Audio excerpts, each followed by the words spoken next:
Rome! Gather round! Welcome to Gordion. Now, Gordion was famous for its knot. And the oracle one day prophesied, whosoever shall untie the knot shall conquer the entire world. Many people came from far and wide, but no one could untie it. Until one day, the mighty Alexander arrived. Alexander, descended from the mighty god Apollo.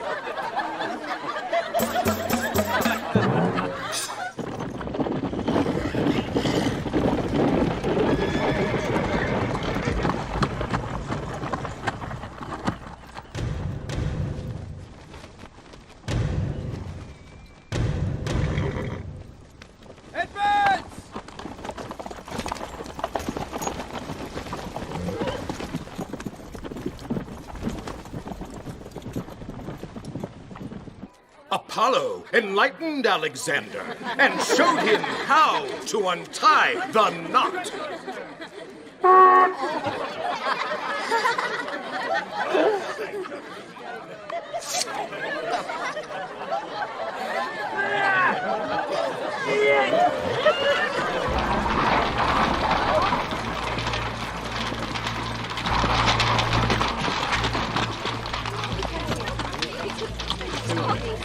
Sulla has returned to Rome to establish order.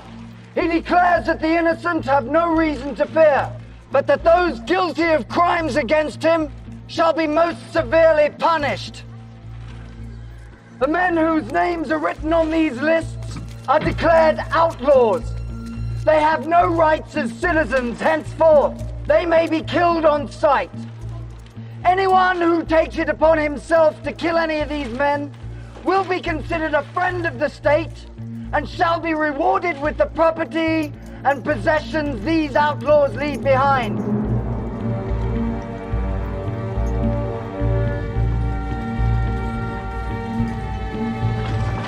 It's the greatest crime in Roman law.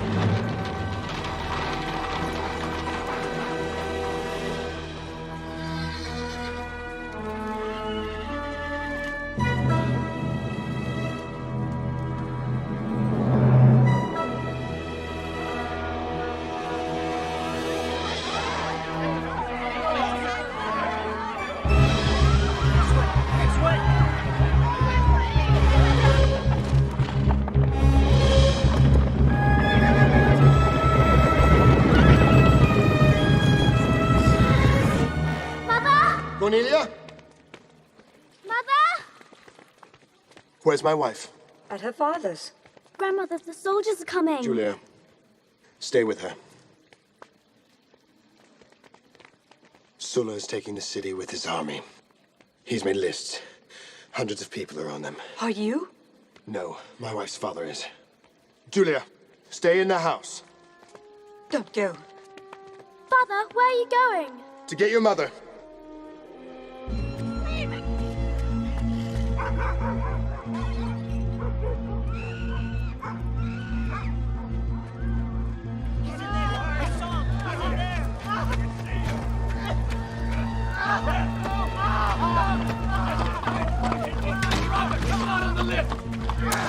No! He's the one you want! Over there! Where? Right!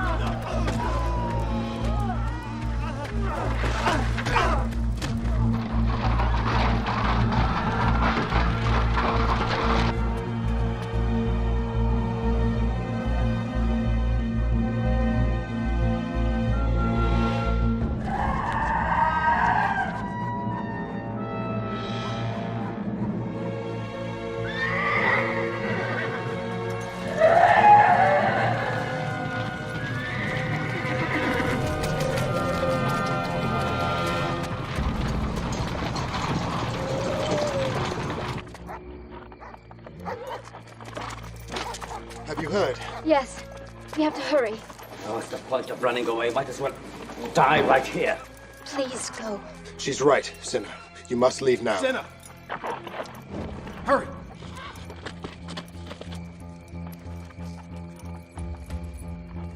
Go. Please, Father. Go, hurry!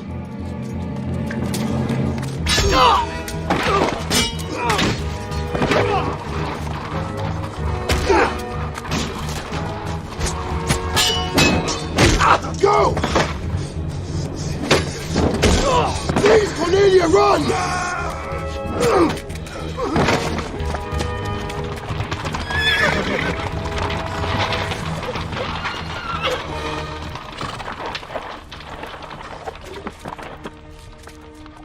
He helped sinners to escape.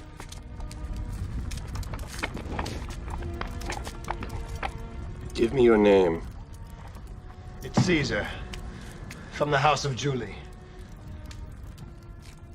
Arrest him.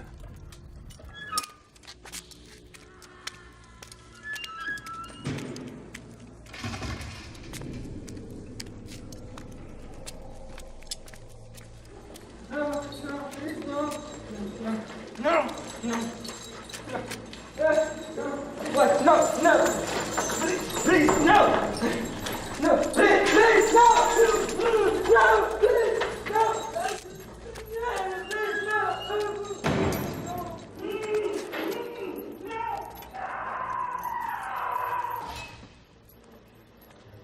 It's in any ruler's interest to keep peace among the people. And the people will only be at peace if they have a Senate representing them. Since when did the Senate ever represent the people?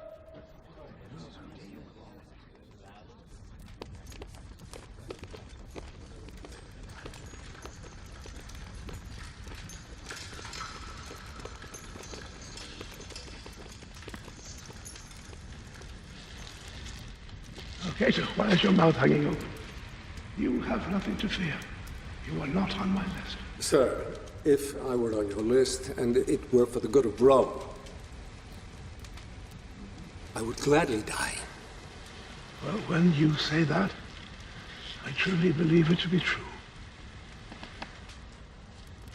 So, I repeat, when did the Senate ever represent the people? I want the man with the humblest upbringing to answer me.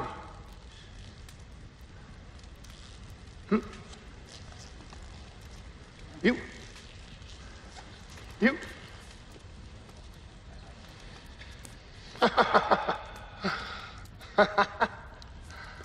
So it's me. I will answer you. You were all aristocrats. Your feet have never touched the ground, your ass has never touched a horse. How can you possibly represent the people whom most of you have never even met? We represent the people by preserving their traditions. If they think you want to be king... King? Did you say king? King? What would the name king buy me that I don't already have? Yeah, if the people know the Senate is still meeting to advise you... Oh, yes, oh, yes. Oh, they will. That is my fondest wish. So, I would not be a true Republican if I did not introduce a, how do I say it, a earthier element among your ranks. Gentlemen.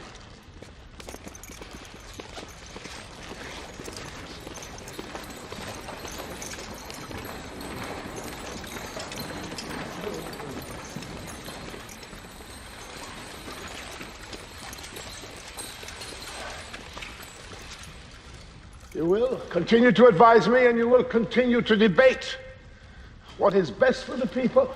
But my men will remain here just to make sure that the decisions that you reach are the proper ones.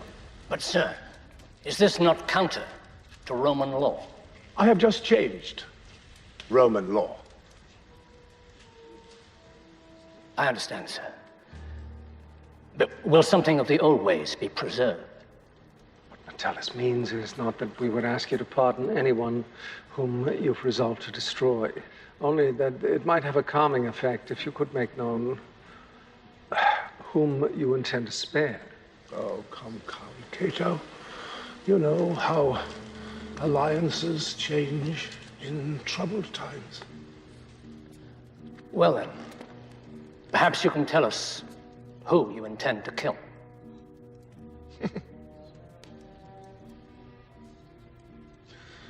Well, let's begin with you. I was only asking what everyone was thinking. Well, I can't possibly kill everyone. So I will kill only you. I may withdraw that. But then again, I may not. I will let you know after dinner. But for your sake, you better hope the food is good.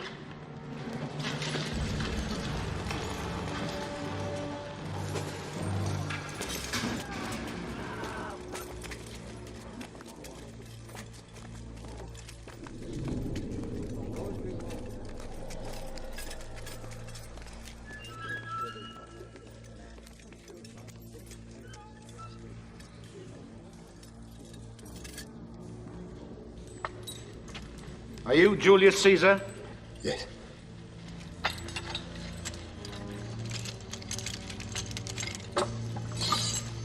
This way.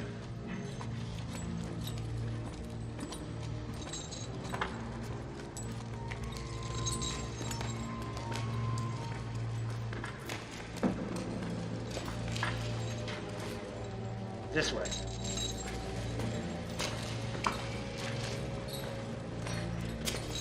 I want to see Sulla. Please. No. No to see Sulla. I've been a member of the Senate for 30 years. I want to see Sulla. Take me to Sulla.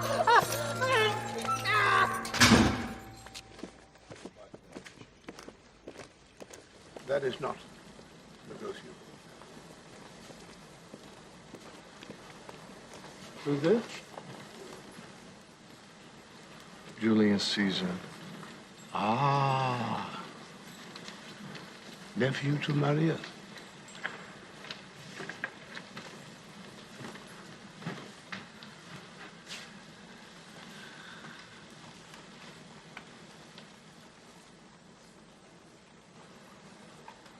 You have unfortunate ancestry. If you think it's unfortunate to be descended from the gods. Now, which god was that? The Julians are descended from Aeneas, who was... The son of Venus. Ah, yes. I recall Marius making such claim. There are many people these days who claim to be descended from gods. We have a crest which proves it.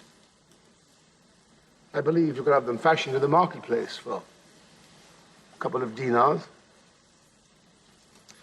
Why did you ask to see me? Your mother. She came to see me.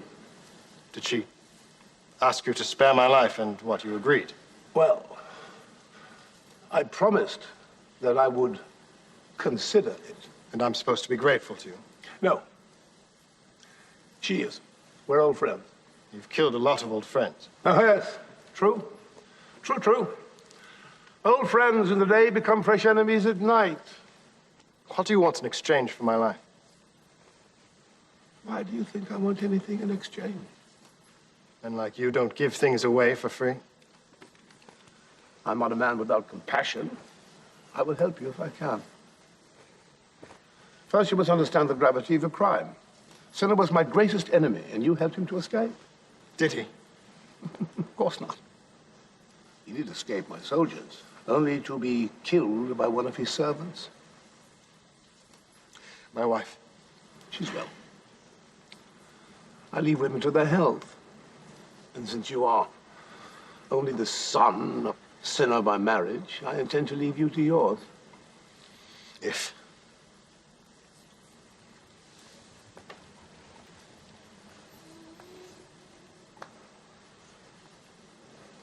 you divorce your wife.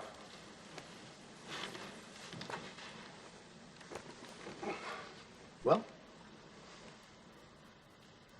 No. I refuse.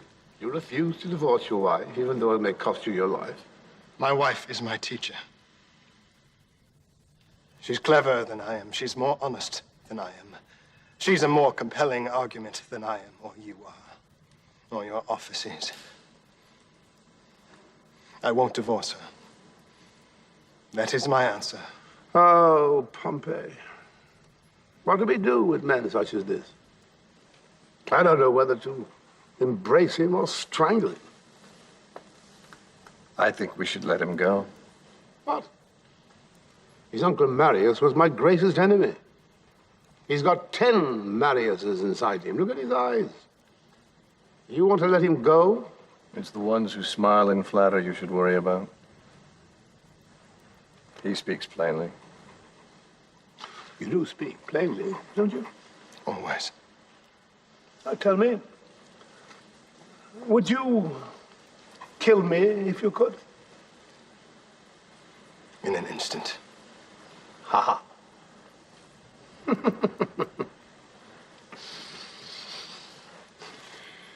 You can go.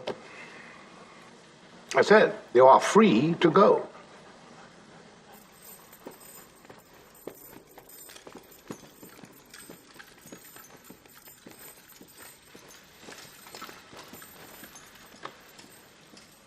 What a big heart that boy has. Bring it to me in the morning.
Was this Sulla's plan? To slaughter me outside so I wouldn't foul the carpet with my blood? I came to warn you. Why? Because if you don't leave Rome, I'll have to do as he asked. And? And I don't want to see men like you die young. What do you know about me? You refuse Sulla. I'll tell you more someday, when there's time. But now you must leave Rome. Your family will be safe. Here, take this. Go east to Bithynia. Show this ring to King Nicomedes. He'll keep you safe in his service. How do I know I can trust you? You don't.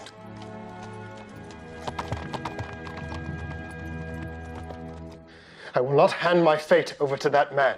So you'd let him kill you? And he can try if he wants. I am not leaving Rome. Why must you be so stubborn?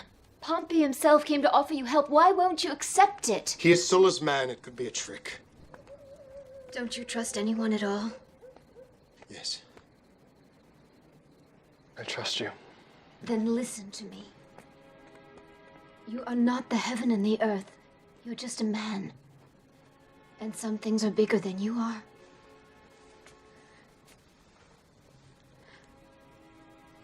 When you were in jail, I thought you were dead. I started to grieve your death. I'm asking you to spare me that, Caesar. How could I live with myself if I knew I had one chance to save your life and I failed?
Is this pig for sale?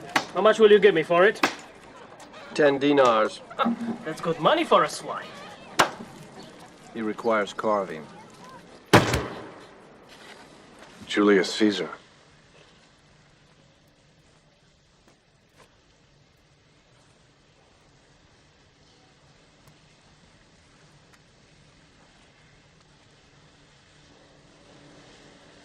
We will feed it to my dogs.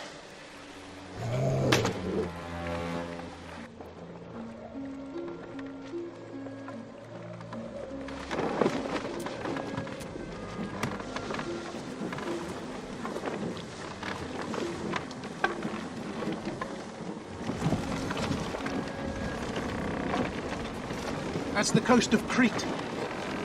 The ruler there used to make up laws and then hang them so high the people couldn't read them. And if they broke the law, he'd show them no mercy. Today the shores are infected by pirates. We need to anchor for the night.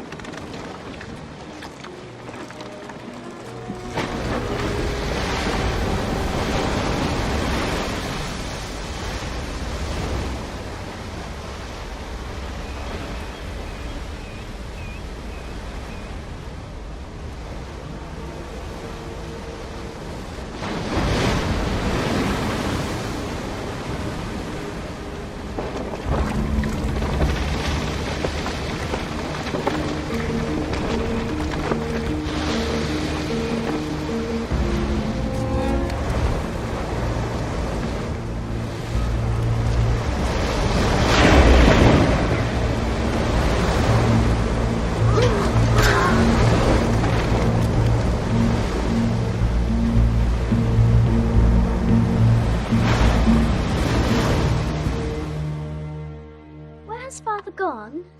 To the other side of the water. How long does it take to cross the water? Depends on the wind. Sometimes you can cross it in days. Sometimes if the air is still, you may not move at all.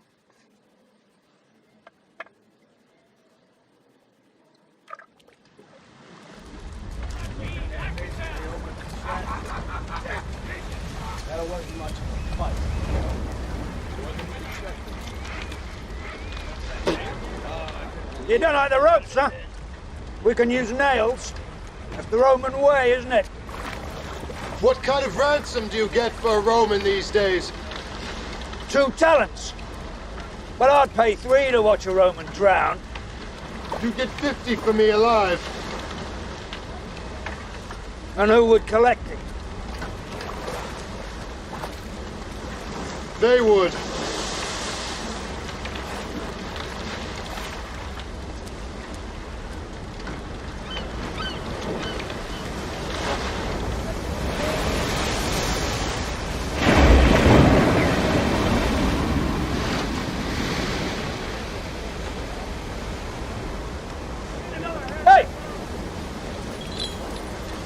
If your men don't return before dawn, you die.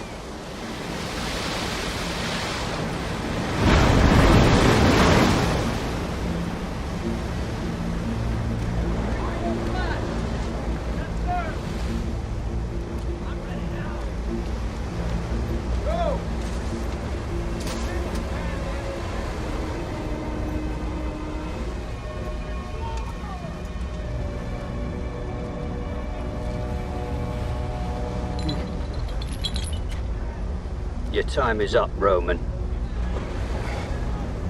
I'll fight one of you for another day.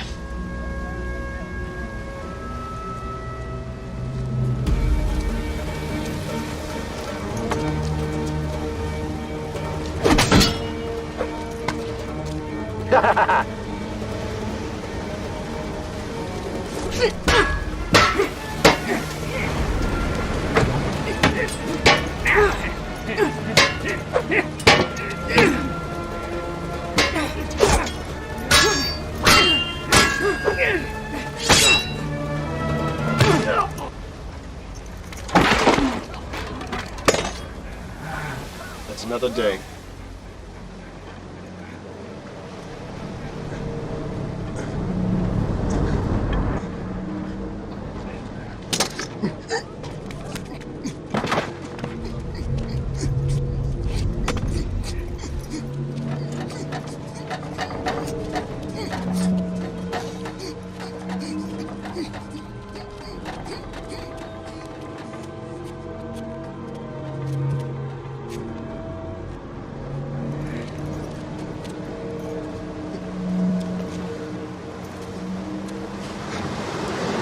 Nobody's coming back for this Roman. Throw him in the sea.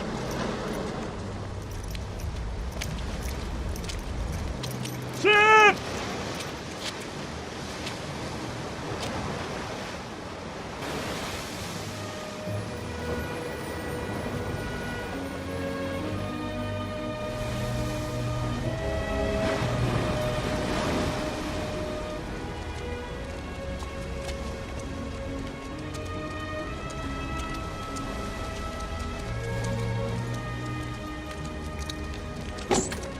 $50 talents.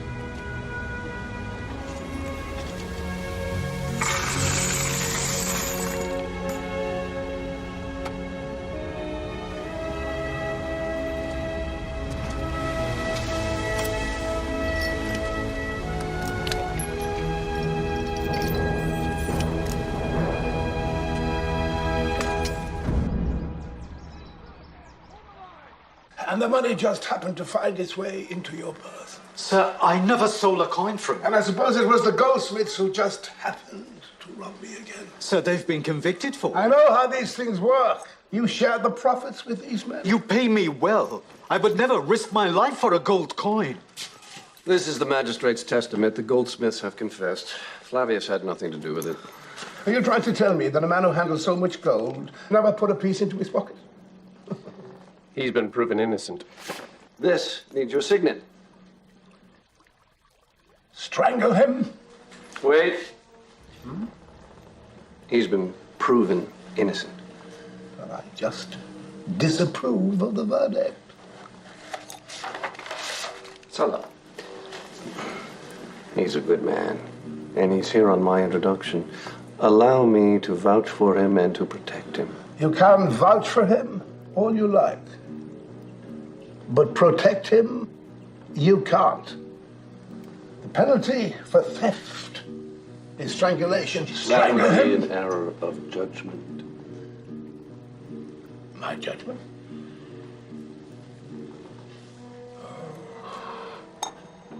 Pompey,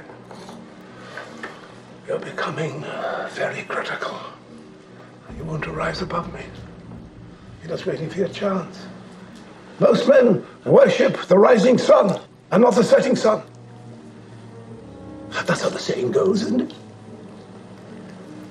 But I am not the setting sun, not yet. And in the meantime, I expect you to subordinate yourself to my wishes, whether you understand them or not. Strangle him. No. You will strangle him.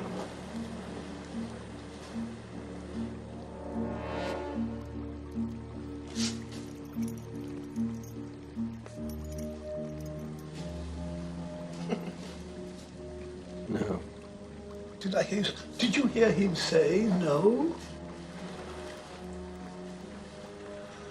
Oh, my dear General, I asked you to strangle Flavius, and strangle Flavius you will, and you will do it with your own bare hands.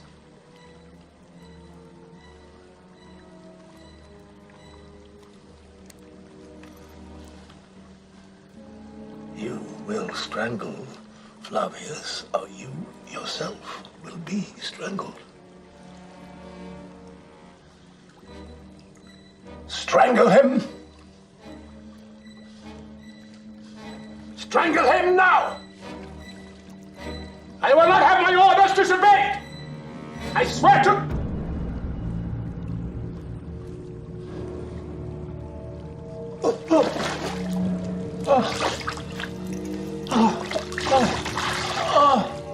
Oh.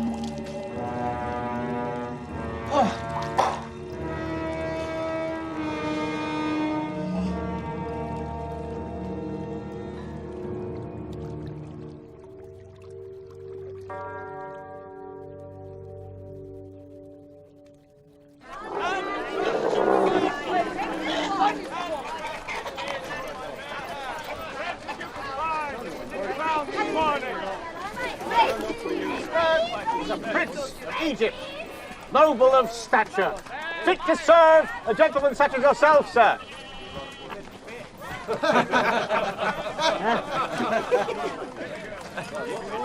Ah, yes, sir. This young girl, new from the north, will have special ways of delighting their masters, and young enough for you to teach her a few of your own. Oh, no.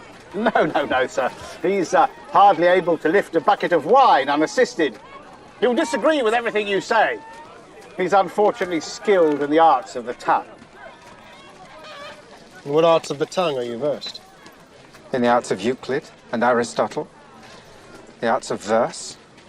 I can recite much of Homer from memory and all of Pindar.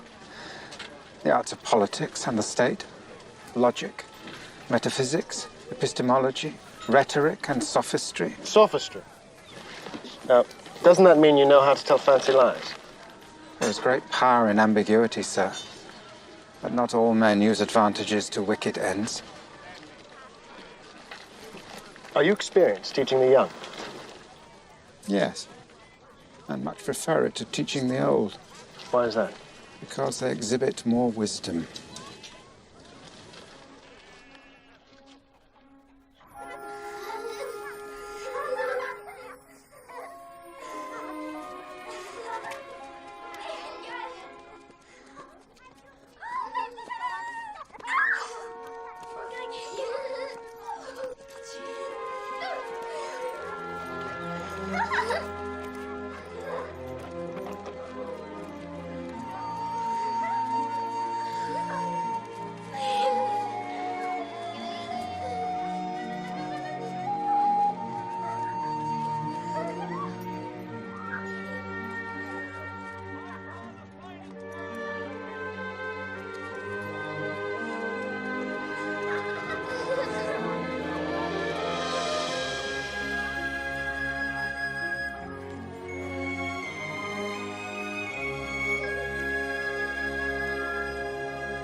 Father.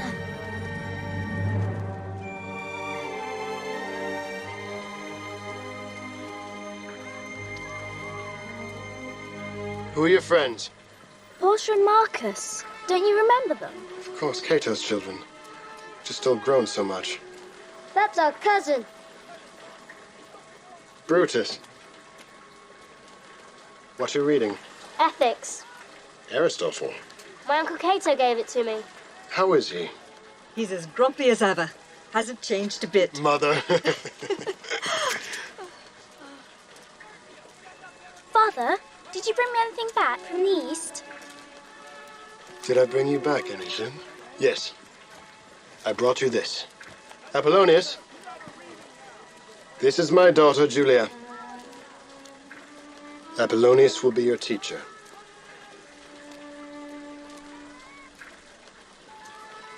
Where's my wife?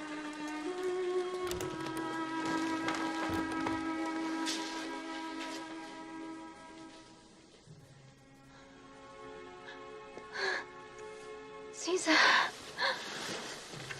Don't get up. I'm not ill.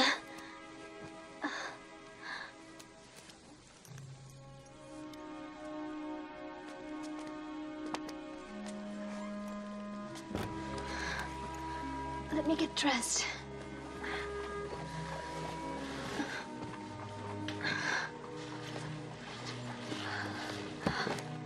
I'm well.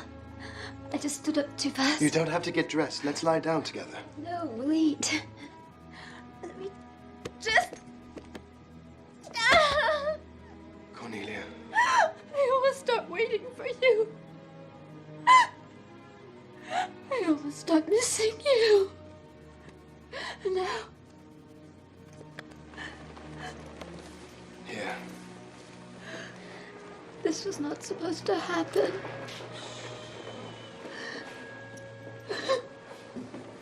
I'm back now, my love. 2 years was just too long. There are those of you who worked with Sulla, and those of you who worked against him. But not all who worked with him agreed with his laws. I therefore propose that the rights of the tribunes be restored, so that once again the people can be fairly represented. I propose a thorough reform of the courts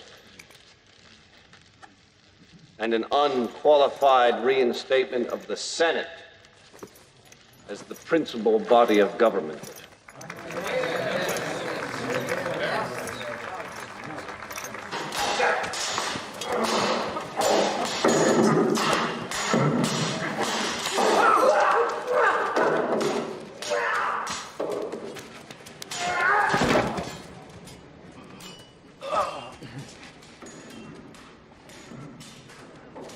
César. It's good to see you fresh from another victory. Huh. Oh, he lets me win. He makes me feel old. I'm glad to see you made it back safely. I hear you met with a number of obstacles. Yes. Fortunately, your friend Nicomedes has proven to be a great ally. I never had a chance to thank you for saving my life. You defied Sulla. He told you to divorce your wife, and you said no, even though you knew it meant certain death. That impressed me. And it reminded me of something. You see, my friend, Sulla once told me to divorce my wife. And unlike you, I obeyed him. I left the one woman I loved. Life is full of lessons. So, we've taught each other a thing or two. Tell me how to get where you are now. Don't tell me I was wrong to hope you were spared. See, I have something to give to Rome. But I have no voice. If you want a voice in Rome, win the people. Speak from your heart. And when you make a promise, keep it.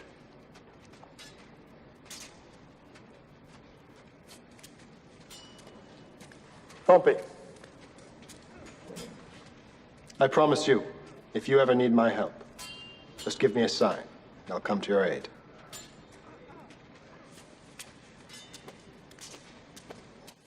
Man. Andros. Mm-hmm. Woman. Grin. Mm-hmm. Slave. From memory. Why do I have to learn Greek? Because it is the greatest culture the world has ever known. Better than Rome? Much. So is a Greek slave better than a Roman free man?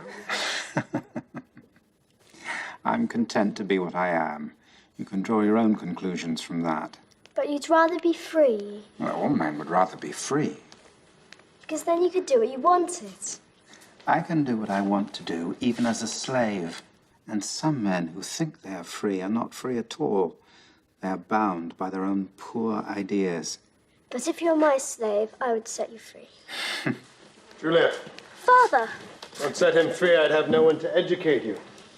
You could educate me just the same if he was free. Oh, yes, but then I couldn't afford him. Sweet gods, come quick!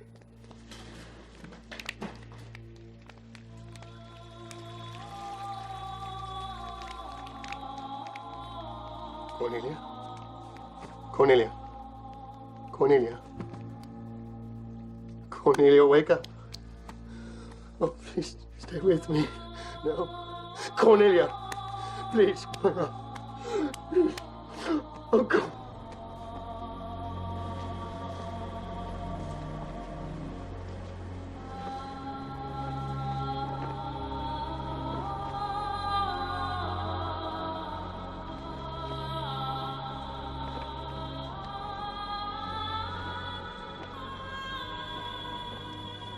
My name is Julius Caesar. I'm here to honor my wife, Cornelia, publicly and for the last time. She was a good woman. She gave no thought to her own well-being, only to the well-being of others. Rome was her first and greatest love. We shared that love. We dreamt of a Rome without dictators, where sons never raised their hands against fathers, where brothers never raised their swords against brothers, where Romans lived at peace with their fellow Romans by their sides. So I ask you now to join with me in honoring not only the memory of my good wife, but the memory of all good men and women who have died fighting for a better Rome. People of Rome, I, Julius Caesar, make you this promise on the body of my beloved wife. I will not rest until the Rome she dreamed of is the Rome we live in. Join me. For I am not only the nephew to our beloved Marius, who fought against the evils of Sulla until Sulla took his life from him, but I am also a son of the Julians, who was descended from the goddess Venus herself. I offer you my hand, a power supreme among mortal men, granted by the gods, superior to kings. Let us work together, comrades, in our quest for an empire that is boundless, united, and free!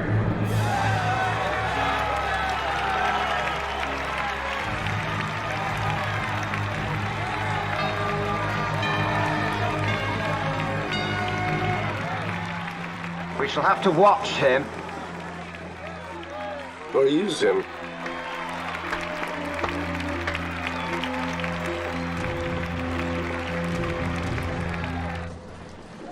Good morning to you, Caesar. Caesar! Hail, Caesar! Hail, Caesar! Caesar. Hail, Caesar! Morning to you! Morning. Greetings, Caesar. Hey, Julia. I have something for you. Now then, here. And I hope it will make you smile. Hmm?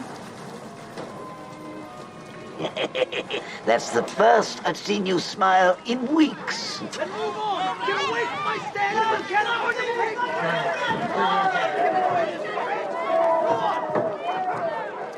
Stop it, all of you! There is nothing he can do about it!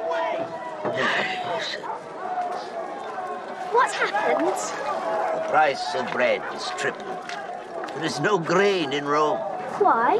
Because the grain supply from Egypt was cut off by pirates. Half Rome is without bread. The city is close to panic. Only the very rich can afford bread. We must fight the pirates now, or Rome will be crippled forever. So I propose that Pompey be given legions to attack this problem, once and for all. It's not a question of whether or not we fight pirates. It's a matter of how.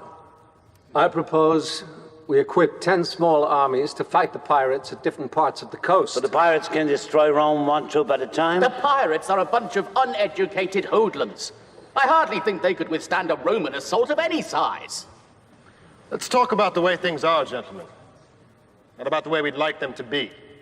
I can attest to the threat caused by these scavengers. I was a victim of one of their assaults myself.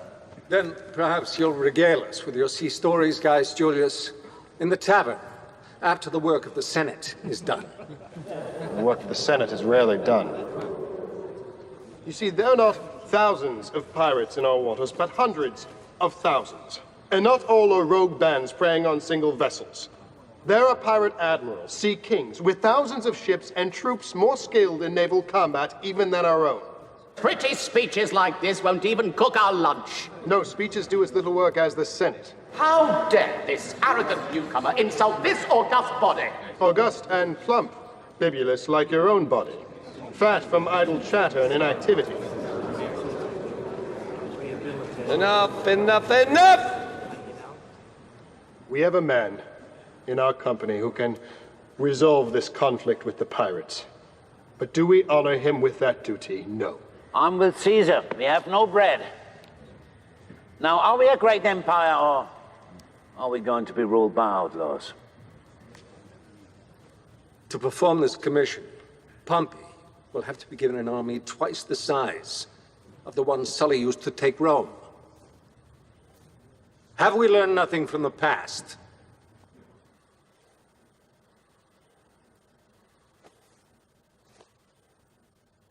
I see. Rome should go hungry because Cato can't find a single man he can trust. Not every man with an army would take the state. Not every man is a Sulla. Some men are ruled by circumstance, but men of character bend circumstances to their will. They make nature behave in such a way that their will is carried out on this earth. They defy the elements, and sometimes even defy their own baser nature, in order to see that their ideals come alive before their eyes. Pompey is such a man. Those of you who have lived know that one thing alone keeps a nation small: civil strife. Tribes fighting tribes rather than banding together in one arm of power. As long as we fight in this room, seeking personal victories, enacting petty revenges, Rome will stay small. I propose we put our opinions aside and let one feeling rule us for a time: the love of Rome. I propose we put our strengths together to become a force the world has never seen. I propose we let a man, a single man, lead us out of the dark. I propose Pompey. All those in favor?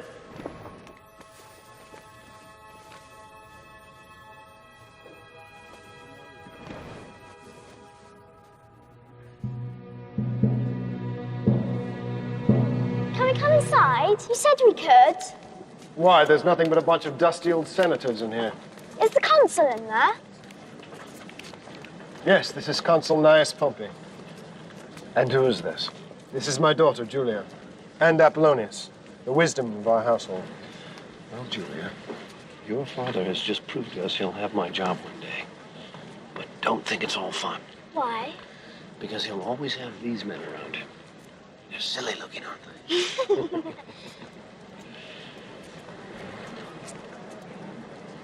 I'll see you when I return. In triumph.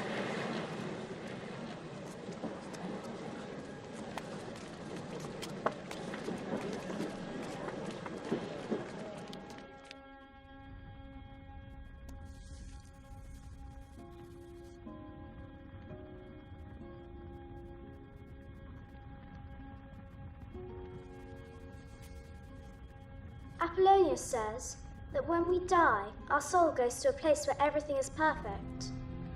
All the beds are perfect beds. All the circles are perfectly round.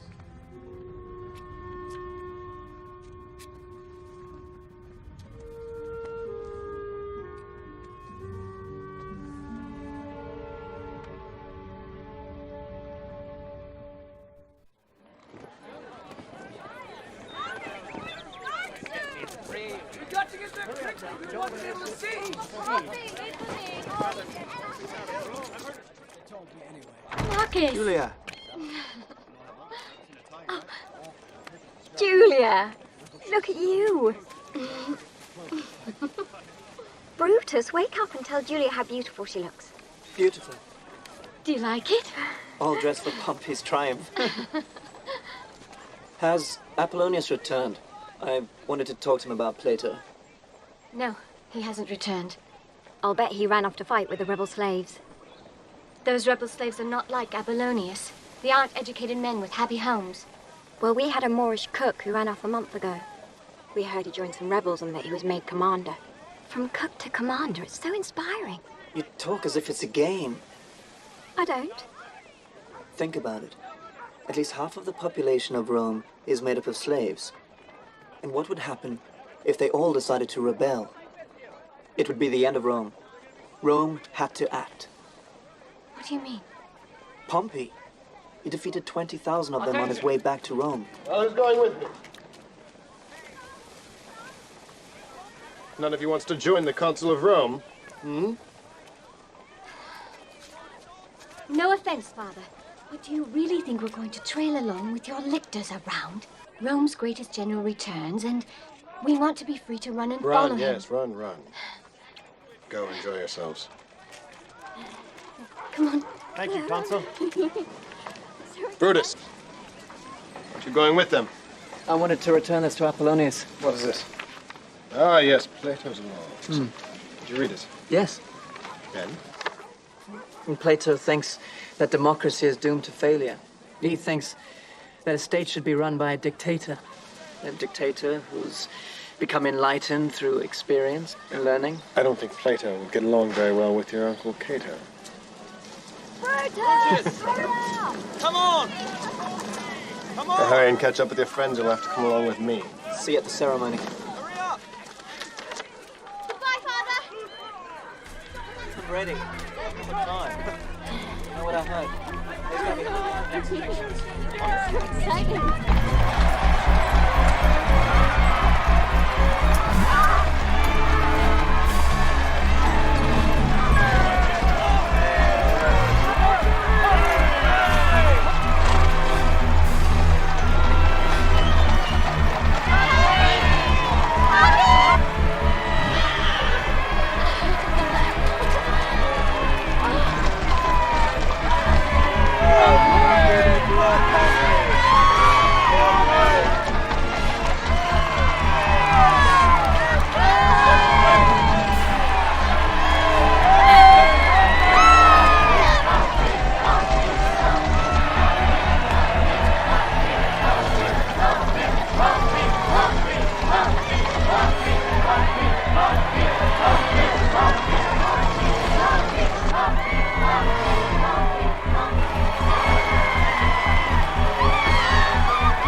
Thank you for your kindness.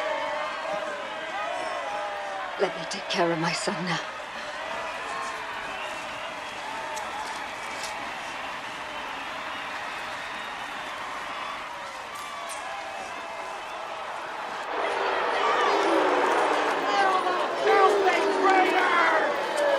Who are these people? Prisoners. Pirates? Pirates and slaves. Rebellious slaves.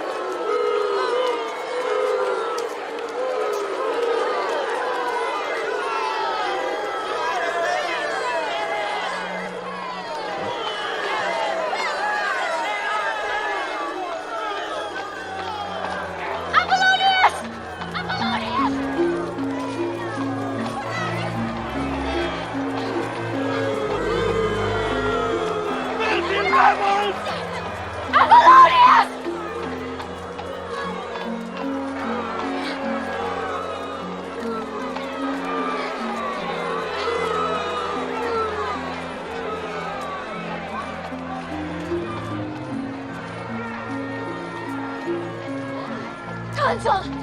Consul! Step back. Wait. Speak. I have a friend among the slave prisoners. I ask you to free him. And who are you to deserve such favor? I am Julia, daughter of Gaius Julius Caesar, your fellow consul. A consul's daughter? Didn't you know that those who choose to fight against Rome are Rome's enemies and will be crucified tomorrow? Apollonius was my teacher, not an enemy of Rome. Everything good and decent I have ever learned has been taught to me by him. You must spare him. For my sake.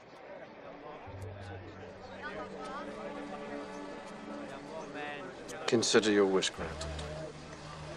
Take her to the holding pens and release this slave Apollonius into the custody of his lawful owners. Yes, sir. Thank you, Consul. Thank you.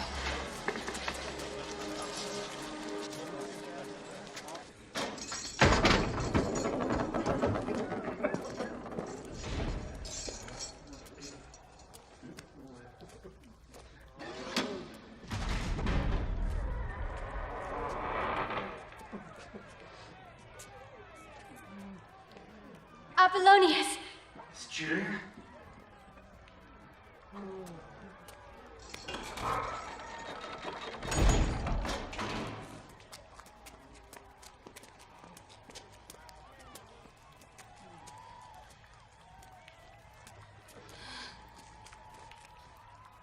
Apollonius. I've come to take you home. I'm not coming with you. I shall stay here. They will crucify you.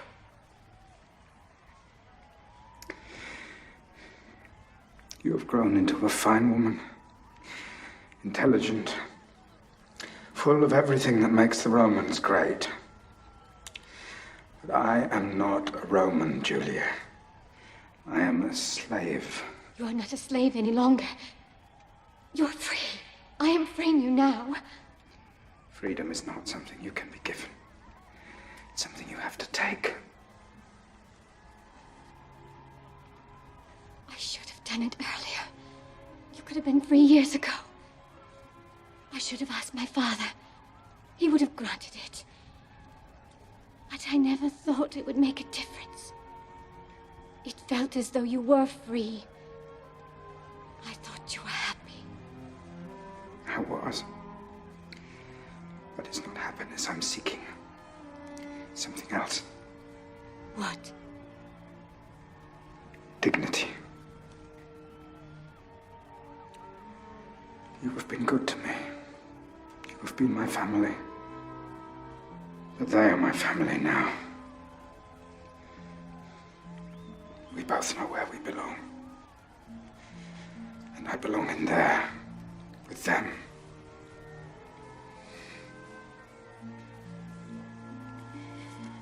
One day you'll understand, my dear Julia. Goodbye.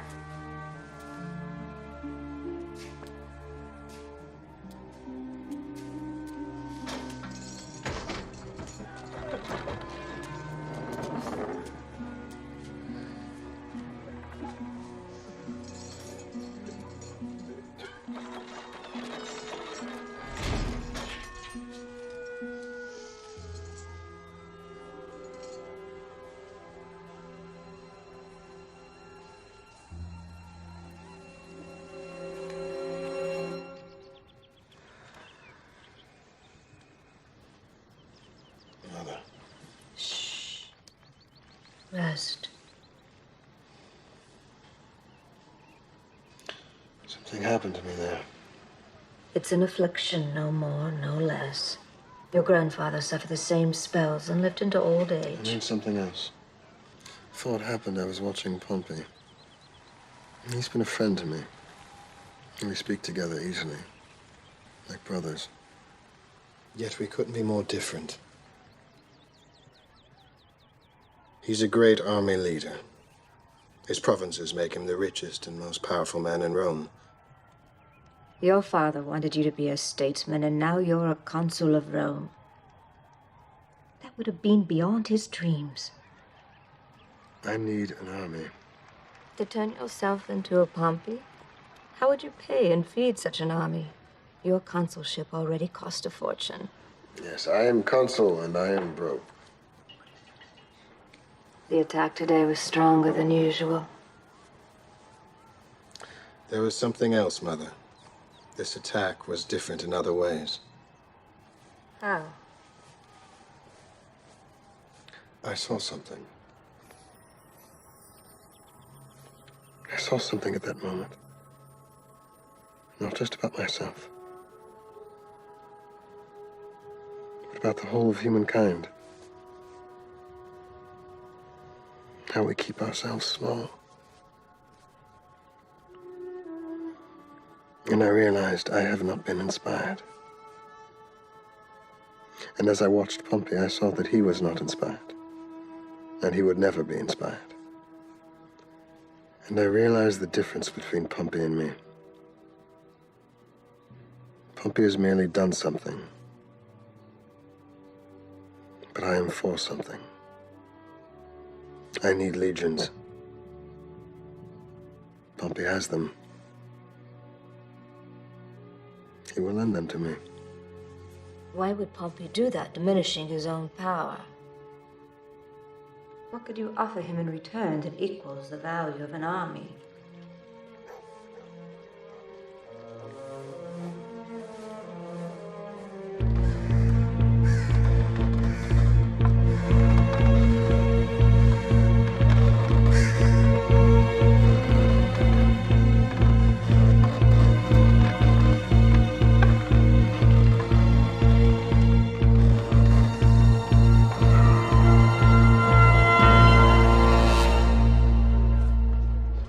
Julia.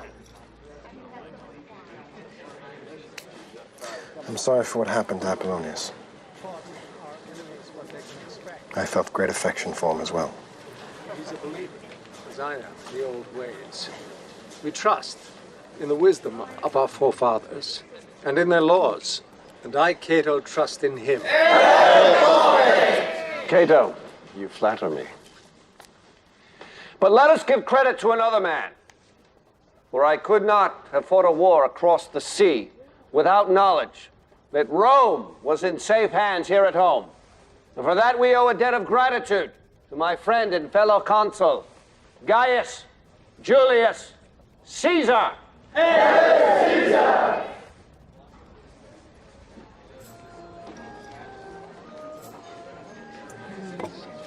This is my daughter, Julia.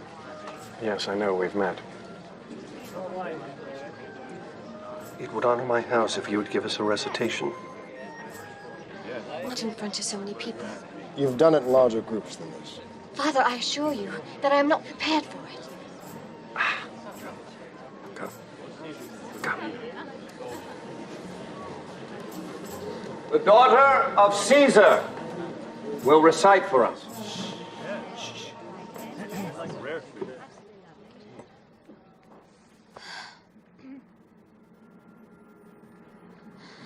Tonight, stand beside me and praise with me, a man dear to me and to the gods, mightier in victory than the kings of Mycenae, with their golden-haired horses, and stronger from war than the battle ghosts that ride the shores of Troy. Hear me, sons of bold-headed men. Hear me sing the victory of a man dear to me and to the gods.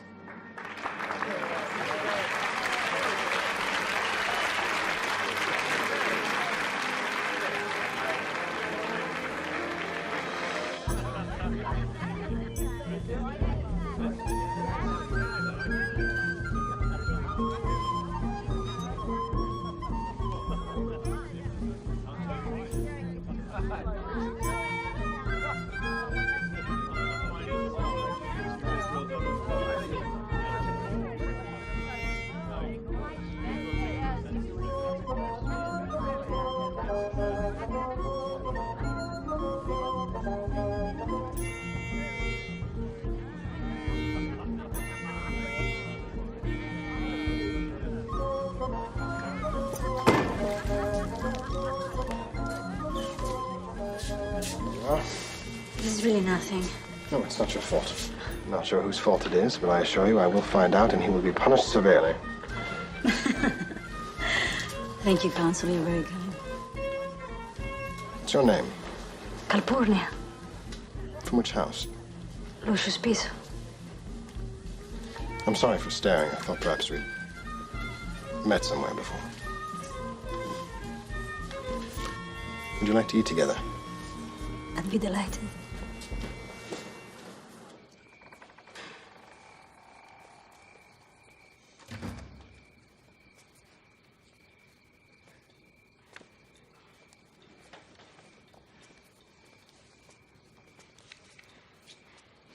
What hour do you call this?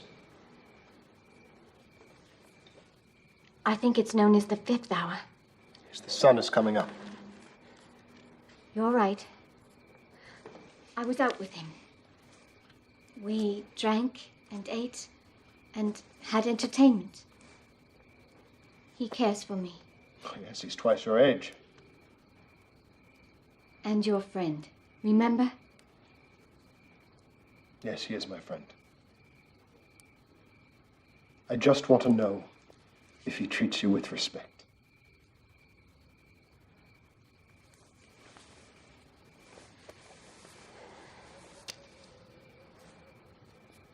I like him. I do. I don't love him, not yet, but that may come.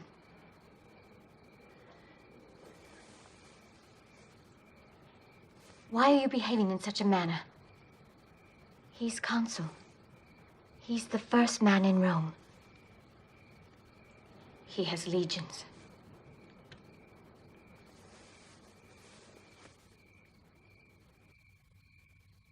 Your price is high. Price? It's customary for the father to offer a dowry. You know I have nothing to give you.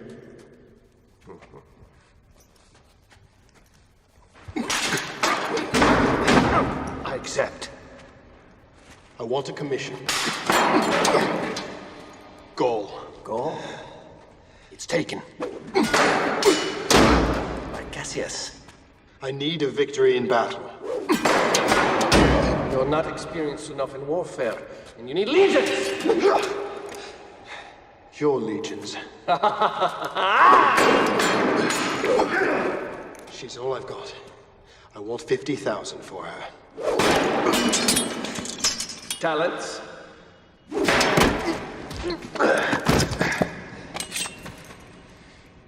Soldiers.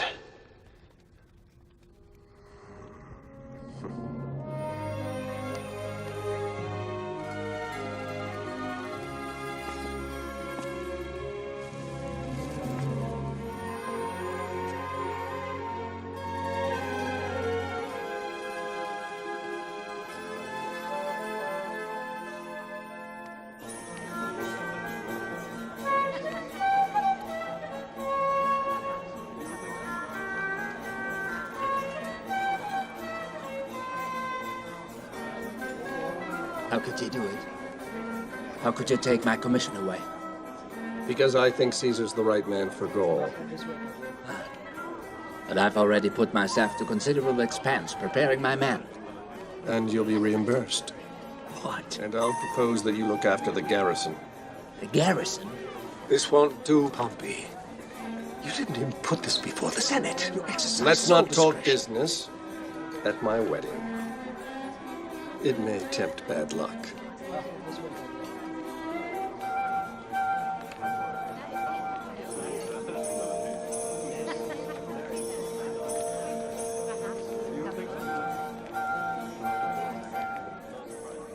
I have a confession to make. What's that?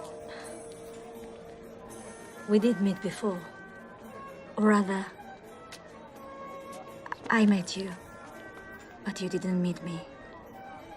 It was a Pompey's triumph. You fell. Nobody saw it but me. I held you to make sure you didn't hurt yourself. Thank you.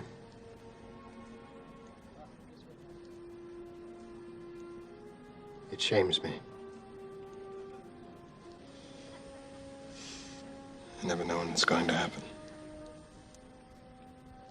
Many people believe that those who have the condition are holy, blessed by the gods.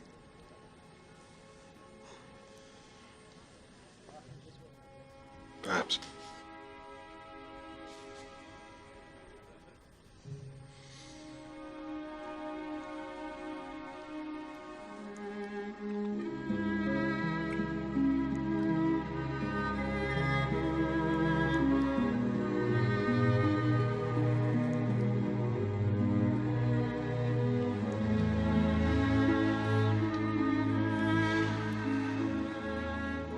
What do you suppose a child with both of our faces blended together would look like? I think it would look rather beautiful. Do you? Is it something you'd like to find out? Yes. Are you sure? I am less sure about my own name than I am about this.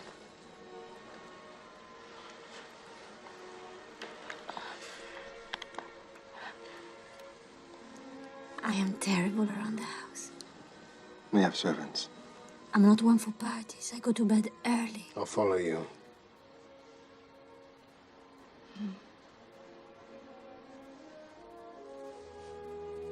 César, you must make me a promise. Anything you like. Come back from this war alive. I promise you. And hurry. It's 2 promises. And win it. No, that's 3 promises. Now it is your turn to promise me one thing. Will you marry me before I leave?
How many dead? In the region of 23,000 Celts. And Romans? 112. I've had them prepared for burial back in Rome. We're not returning to Rome. We're going further north. There's a lot more of Rome out there. It just isn't called Rome yet. They're almost there, Gary!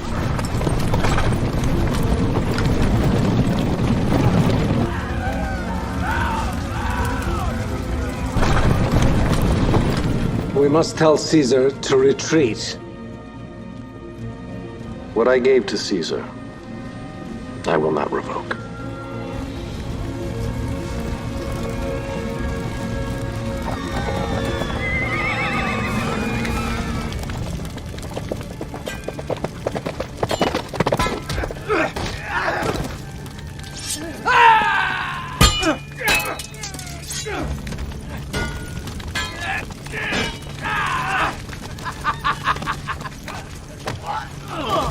Wait! Put down your blades.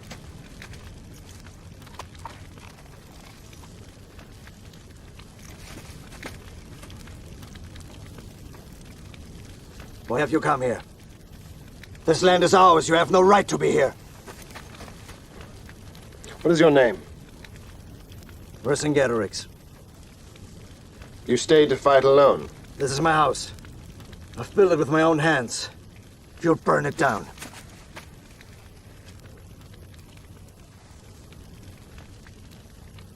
You're free to go.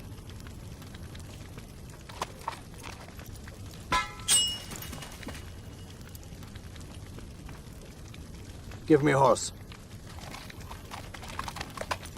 You heard him. Give him a horse.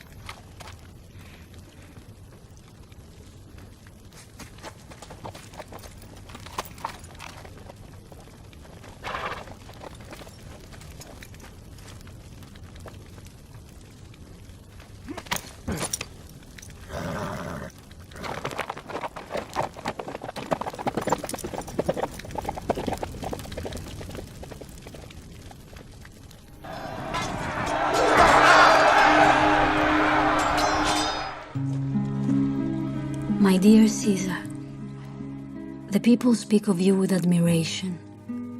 Some call you the Great, as they called Pompey. In the market, people sometimes bow to me as I pass.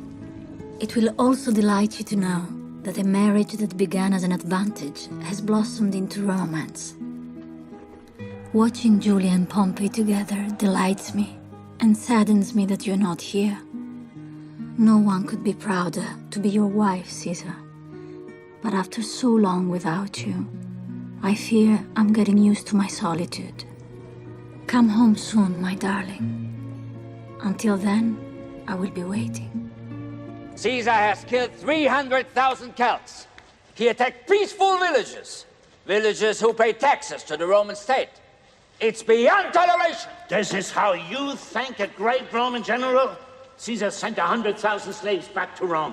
Are you saying you haven't taken any of them? Oh, if they hadn't come from him, I would have got them from somewhere else. Pompey, you have to be wary. He's been away 3 years fighting with your legions. He's doubled their salary. They are totally devoted to him. My lords, as Cicero has put it so well, strain every nerve for the preservation of the state. Look in every quarter for the storms. They will burst upon you if you do not see them in time.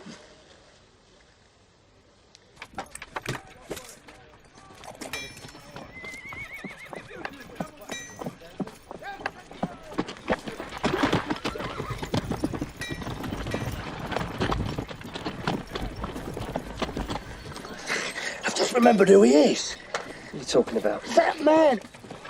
Mark Antony? Yes! Running from his debtors in Rome to find wealth in the province. Like all of us. Hey, not me! I still fight for the glory of Rome!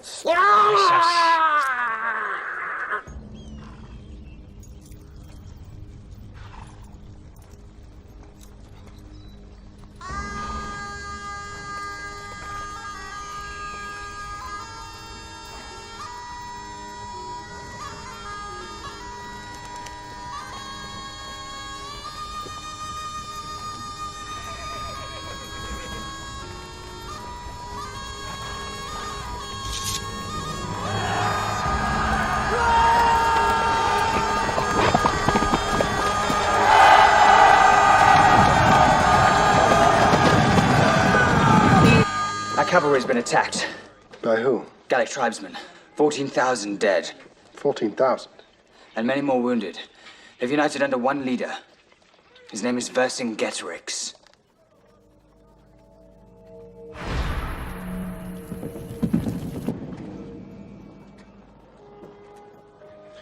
Where can we find him? In Alesia. How long is the march? 8 days.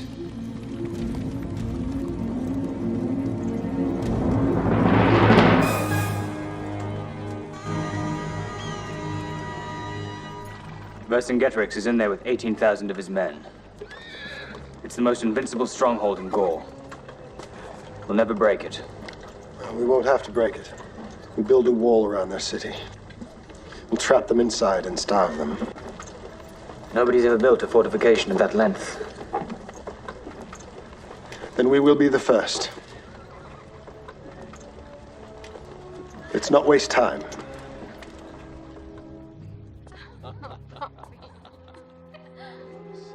What do you think? Give me that wine. Well, here to see Pompey. This one. Darling. I think so. You better be. You want to go? To me, it makes no difference. We'll have to try next time. Cato. Pompey. Julia. What brings you to Pisa? I've come to speak with you. Your absence in Rome has been criticized. As you can see, my wife needs me here. Could we speak privately? What's the matter, Cato? Did your conversation depend on speaking ill of my father? Sit, Cato. Thank you. Caesar is about to take the last stronghold in Gaul. Vercingetorix has called forth every tribe from the mountains to the sea. They're on the move toward Lycia. How many men? 250,000. And my husband? 40,000.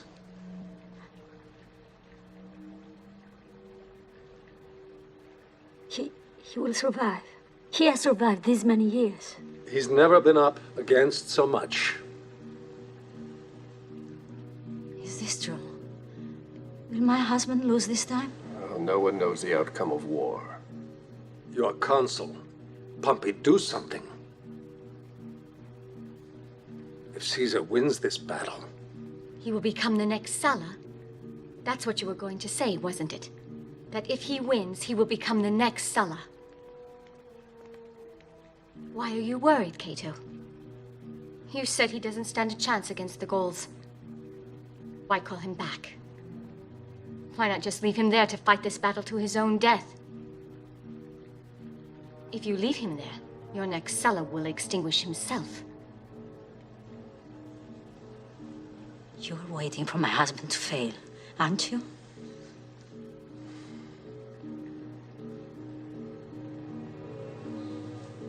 And so are you.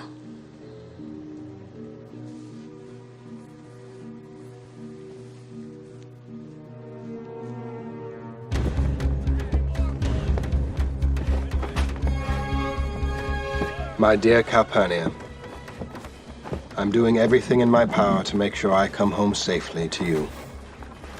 You must have heard we've built a wall to hold the Elysians in.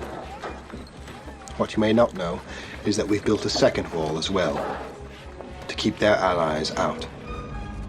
I say this to reassure you. They can round up 10 times our number and still we will defeat them. Because it's not numbers, but vision that wins wars. My vision is of returning to you, my love. And not just returning, but returning victorious, as I've promised you. When my men are tired, I can't always let them rest. When they're hungry, I can't always feed them. But when they forget their vision, I can share mine with them. And the more that I share, the more of it I have. It'll take 30 days to round up the tribes. How much food have we got? 27 days of grain. We'll make it last 35. We will divide rations. Have all the grain brought to the stores. On penalty of death, no one will eat beyond their measure. The tribesmen come from the countryside to fight with us. The Gauls would outnumber the Romans 5-1. If we succeed, we could destroy the Roman presence in Gaul forever. If we fail, we'll be their slaves.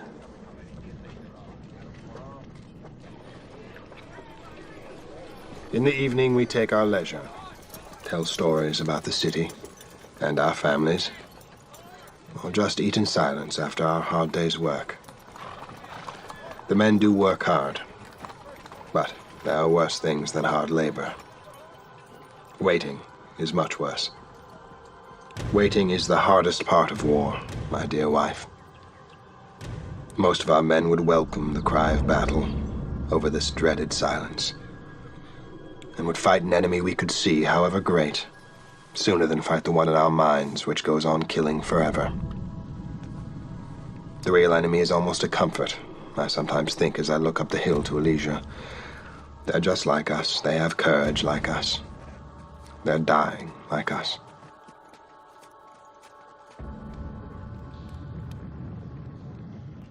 The tribe should have been here by now. If they don't come, we'll have to fight on our own. We don't have enough men. I say we give ourselves up. And be Roman slaves? If we die, our gods die. At least if we live. In slavery? In any state. If we live, we can perform that service to the gods. We can keep them living for our children. You think the gods would want us to keep them alive so they can be worshipped by slaves? If we have nothing left to feed ourselves with, I say we do what our ancestors did. We eat the elderly and the infirm to keep ourselves alive.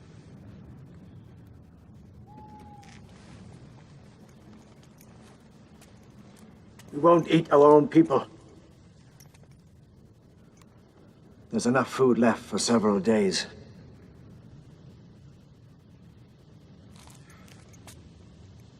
If we only feed our men.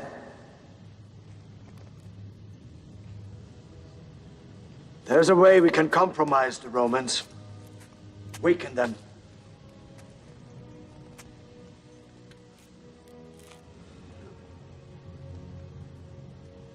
I say, we give up our women and children to them. Our rations will keep us alive for several more days. If our women and children become their slaves, the Romans will have to feed them, and that'll deplete their supplies. We must bid farewell to our families. We must do it today. And whatever happens, we must lock the gates behind them forever. Our survival depends upon it. This will be our sacrifice to the gods.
Send men down to the gates.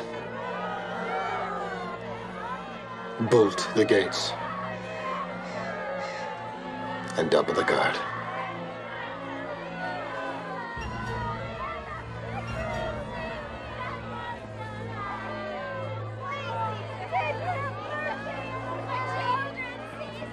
Caesar, I beg you to reconsider. They'll all die.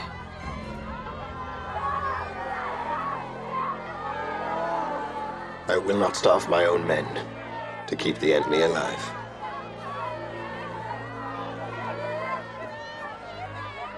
Send them back to Alicia.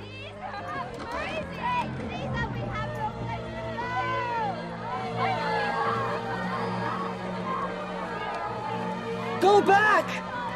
Go!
What is this?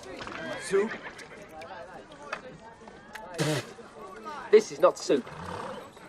This is water! We fight for years, and they give us water! We died for Rome, and we get water!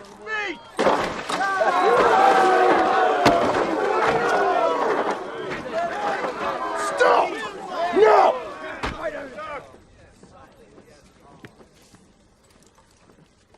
What is the difference between the Romans and the Gauls? Discipline. We act as one body. That's what makes us strong.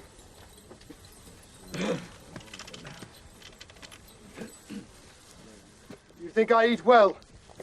Well, you starve. I eat the same portions as you. And I am hungry. But I would eat soil before I give up what we've come here to get. And that is everything you see. You. Where will you raise your family? On that hillside. Will that be a plot of land? You. That field there, between those trees. That's yours if you want it. It's rich soil, good for growing. All of you, each and every one of you will get his share. You have worked for it. By the gods, we have given our souls to this place for 8 years. Let's not abandon before we get them back. Open the gate!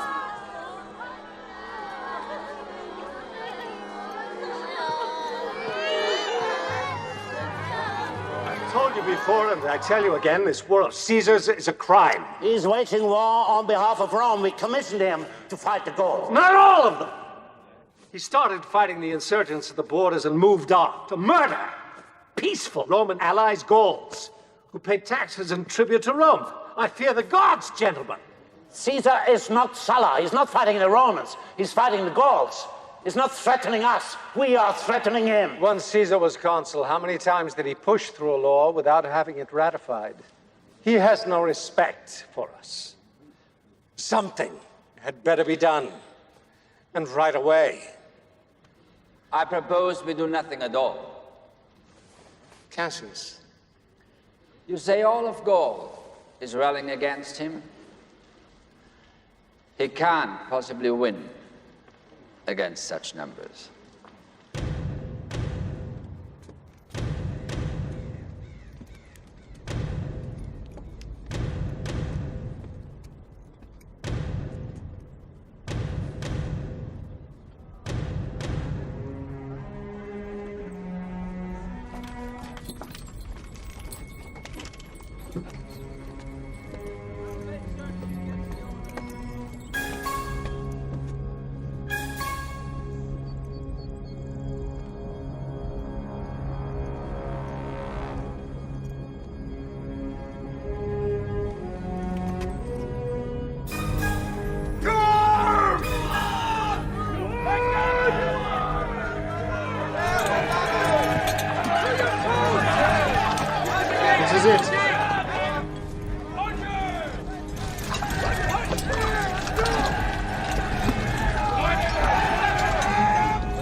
Trying to fool us into gathering our troops here.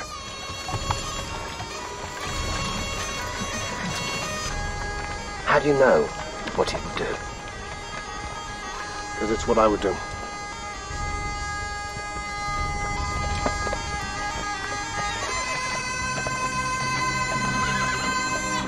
I will wait here for Vercingetorix to make his move.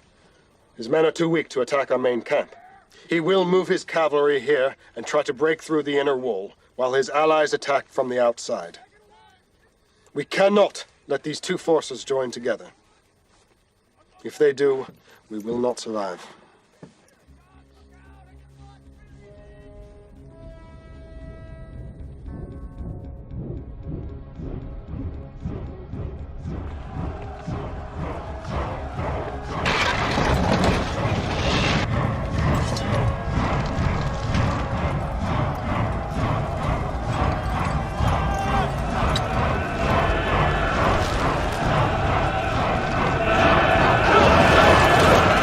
Fire!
Retreat!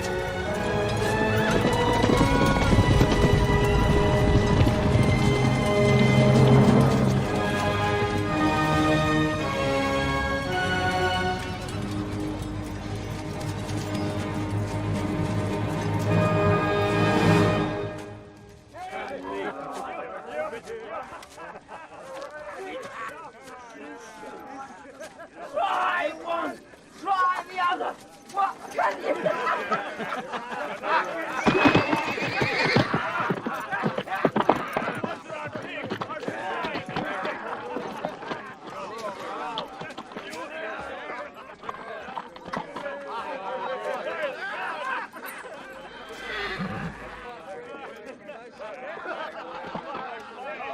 César, your men are asking for you.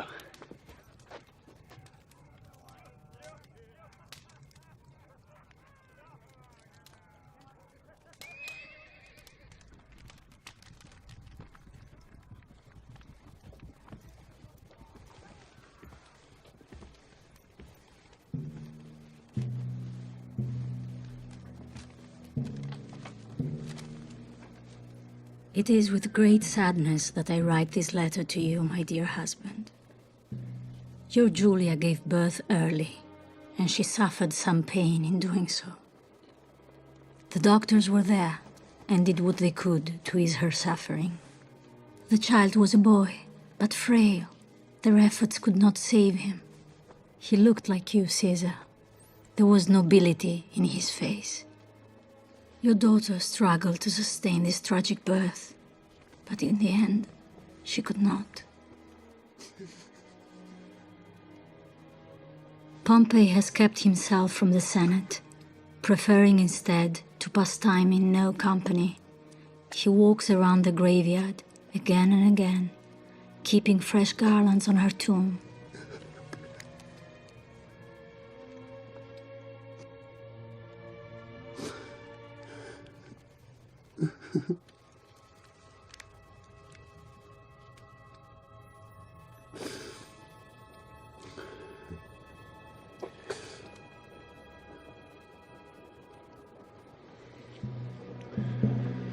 We take a leisure in the morning.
Open the gate.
I know your only real enemy is one man, and he is standing before you now. I'm giving myself to you, Caesar.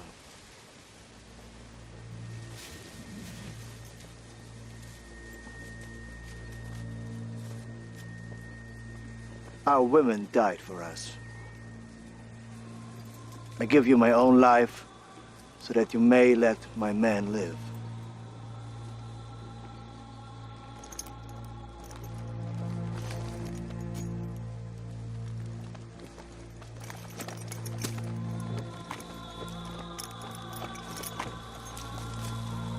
If my men die, there will be nothing left of the Gauls, and no one left to worship our gods. I beg you. Enslave my people if you need to, but let them live.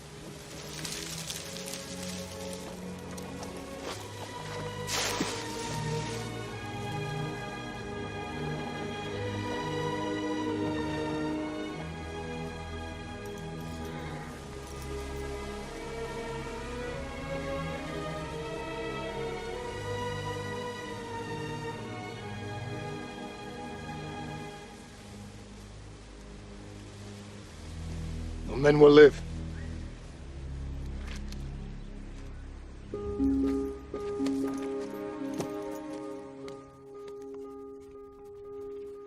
My dear wife, we will have to wait a little more before we're together again.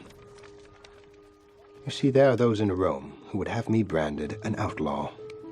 So I have sent Mark Antony to talk to the Senate on my behalf. Since there has never been a soldier with an army such as mine who returned to Rome without taking her by force, I, too, must be planning such an assault. But my crime is worse, because I return not in dishonor, but in triumph. And this the Senate cannot tolerate. How long ago did Sulla ride into town with his army, breaking the sacred Roman law stating that no man must bring armed men past the Rubicon into Rome? How fresh in your memory does bloodshed have to be for you to show caution? Caesar has done more for Rome than any other general in its history. How do you respond? You strip him of his consulship, in his absence, without explanation. He's more than doubled the size of Rome in the last 8 years, and what do you ask him to do? Lay down his arms. It is not Caesar who is the criminal. It is this Senate. This Senate represents the people of Rome. This Senate represents its own interests. Sulla said almost the very same thing. If he said it, he was right.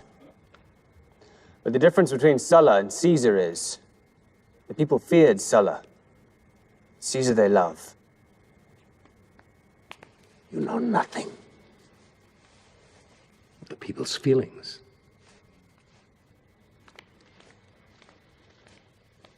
You're right, I don't.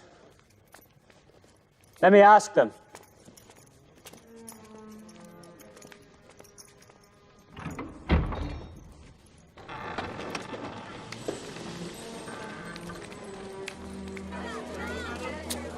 People of Rome, I come to you with questions from Caesar. He needs to know what you want so he can better serve your needs. The Senate says they represent the people, but the Senate wants Caesar to lay down his arms and return to Rome as a man, not as a soldier. And when he arrives, the Senate will find him guilty of crimes against the state. Caesar's crime is spending 8 years in battle outside of Rome, with none of the comforts we all take for granted and with a daily threat to his life. Why? So he can bring wealth to the Roman people. Temples, libraries, holidays and games are all funded by Caesar's levies and Gaul, yet what do they think in the Senate? They think he's doing this for personal gain. I ask you, if he's doing this for private gain, why does he stay in Gaul? Why does he live in a tent? I know why he does it. He does it so we Romans can live well. What are you going to do about this? Whatever these men may think, some of whom have never been up on a horse's back, I have never known a man tougher on the enemies of Rome, nor gentler to its friends. When I call myself a Roman, the thing that makes me most proud is to share that title with one other man. A man whom it has been my privilege to fight beside. A man who has shown time and again that he loves his own life less than he loves yours. His name is Gaius Julius Caesar!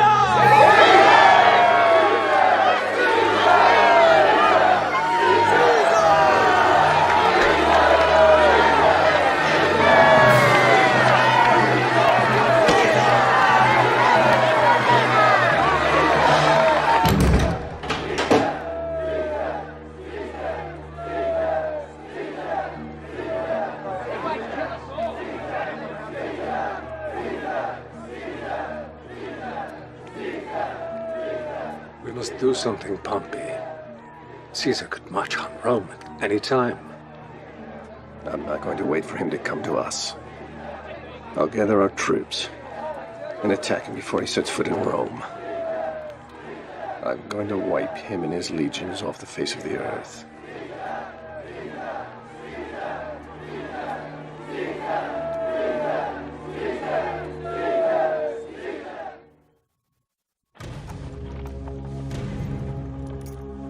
Men, we have two choices. We can be slaughtered by the army Pompey is amassing against us. Or we can fight for our lives, just as we've done every day for 8 years. I've made my decision. I'm going to Rome. I'm going to cross the Rubicon. Will anyone be coming with me?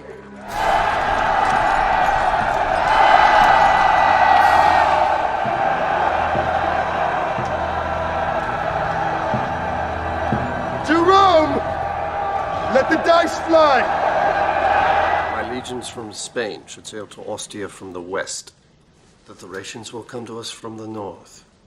And from the east, the Macedonians. Caesar's on his way to Rome. How far is he? 4 days from here. That's impossible. I heard it from Bibulus himself. Caesar has passed the Rubicon.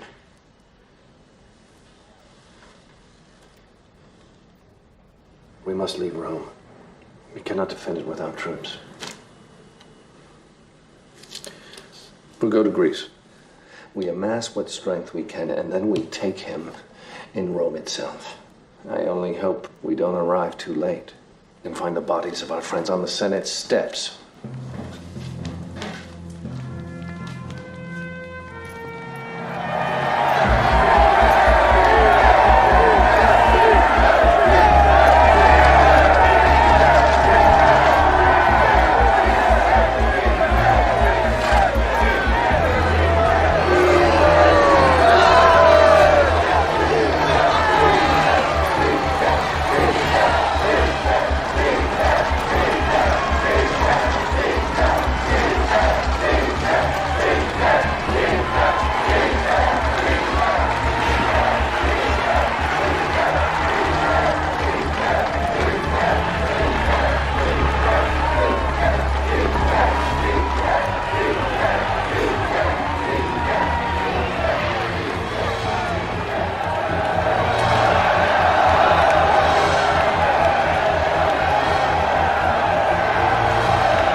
Decreed by the new Senate that the title of dictator is bestowed upon Gaius Julius Caesar. This decreed, there will be 50 days of thanksgiving in his honor. He is given the courts and elected consul for life. Hail Caesar!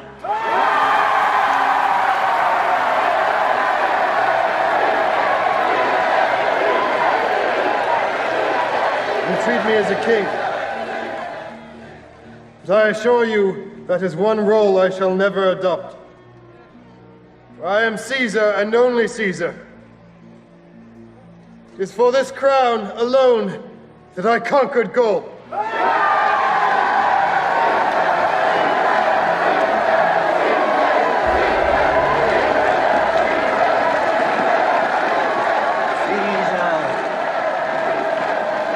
Caesar! Beware the Ides of March! The Ides of March! Beware!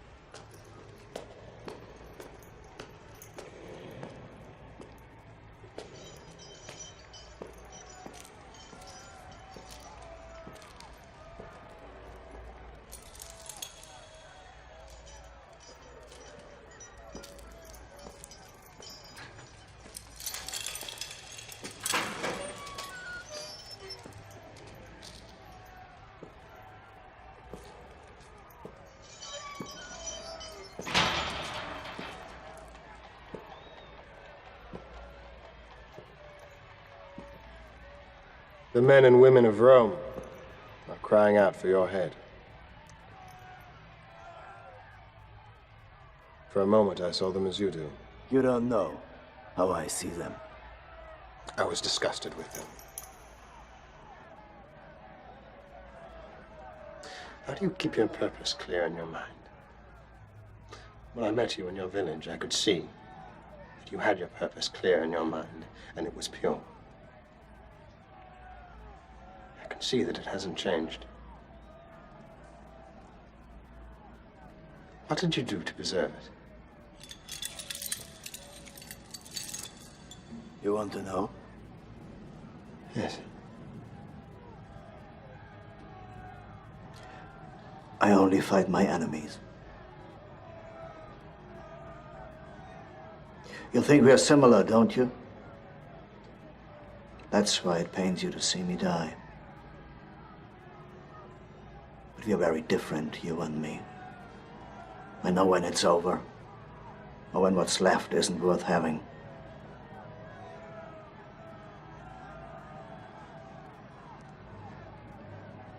Give me the honor of dying alone, by my own hand, instead of in a public spectacle for your Roman mob.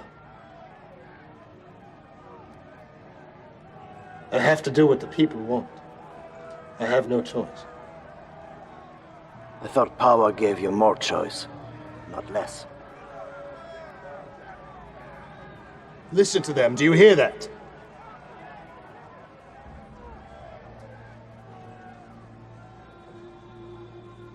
I don't hear anything anymore but the voices of our women and our children in Elysia.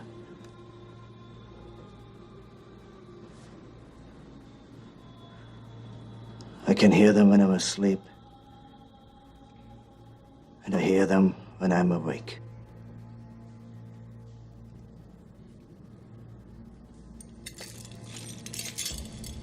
For pity's sake, give me a sword.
Hail Caesar.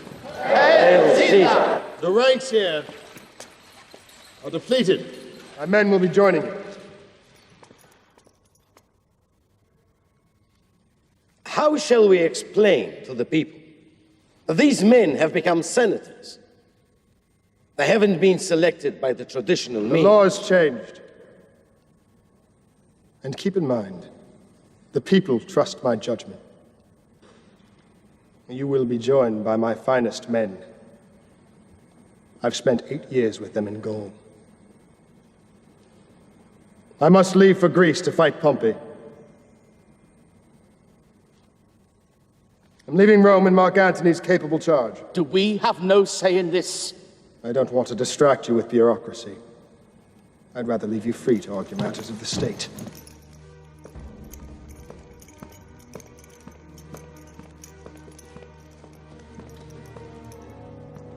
Do you think there will be blacklists?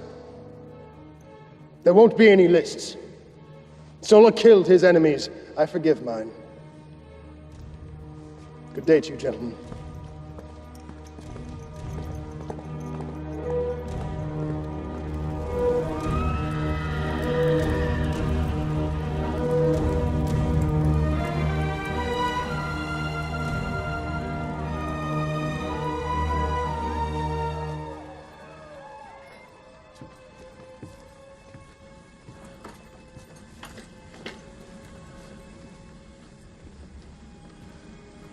They left in a hurry.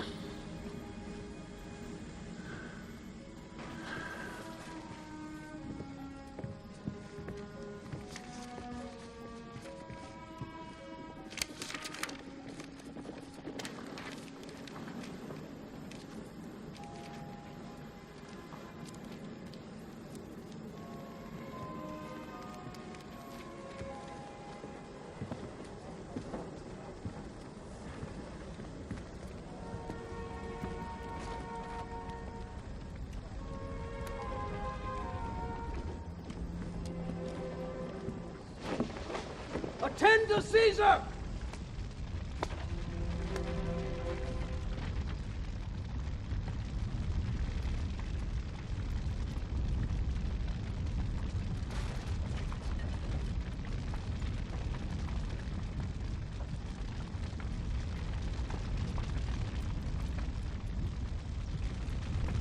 I did not cross the Rubicon to kill old friends.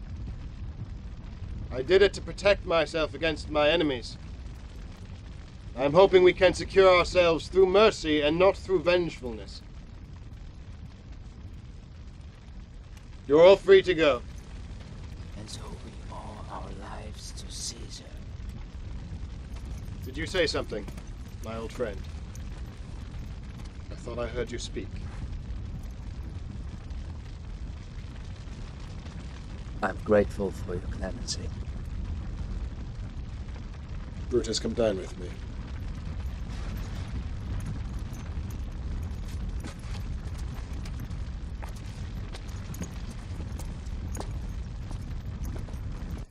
Caesar, make peace with Pompey. For years, his only hope was that one day you'd rule Rome together again. With what? With Julia, uniting you both. Yes, he tolerated me because he loved Julia so much. Caesar, he loved Julia because he saw you in her. He told me that Julia's death was almost unbearable. And add to that the end of your friendship, he counted his life as finished. I'll make peace with him if peace is what he wants. I want to establish some sanity in Rome. The people have had enough of fighting. Will you help me? How can I help you? I want you to go back to Rome and be my praetor. If peace is what you want, then it'll be my honor to serve you.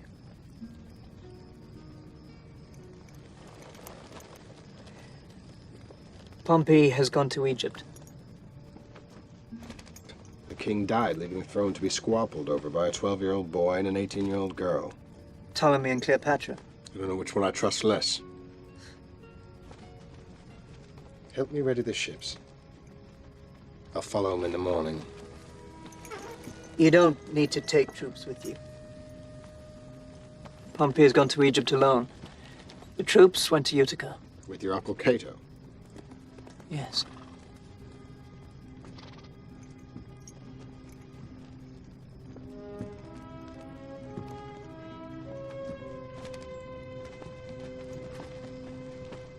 Trust me, Brutus. Whoever wants peace will have it.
He was most cruelly murdered on the palace steps by his own men, sir. It has been rumored that they were bribed by Pothinus. By Caesar.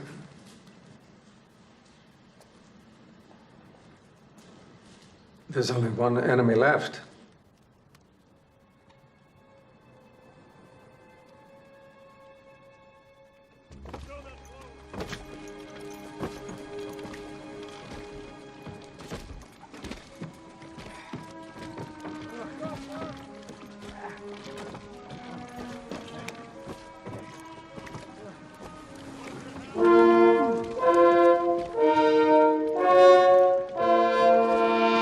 I am Pothinus, chief of the ruling council. In the name of King Ptolemy, I welcome you, Caesar. Well, the king is very generous. But as you can see, we haven't brought any horses. This grain is for your men, sir. My men will eat indoors, Pothinus. I'm sure you'll put us up very comfortably in your palace. I'll tell you the truth, Caesar. Ptolemy fears for his life. There's been a great deal of discord in Egypt, so he has forbidden all visitors. You, of course, are very welcome in the palace. And my men. And your men. Pothinus, you wouldn't have anything to do with helping the king make his decisions, would you? The king is a boy, sir. Forgive him, and forgive me. We are your allies and your servants, great Caesar. We only have the interests of Rome in our hearts. Bring out the gift.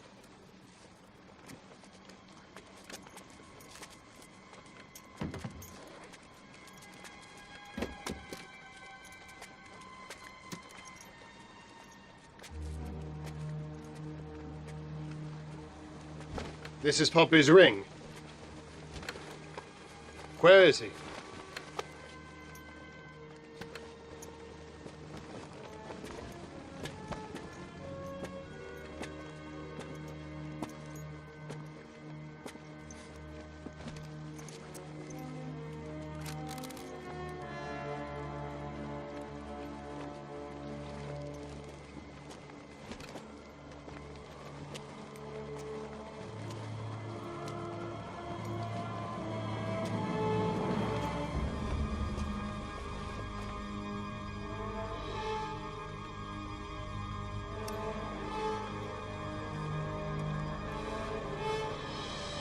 We thought you'd be pleased.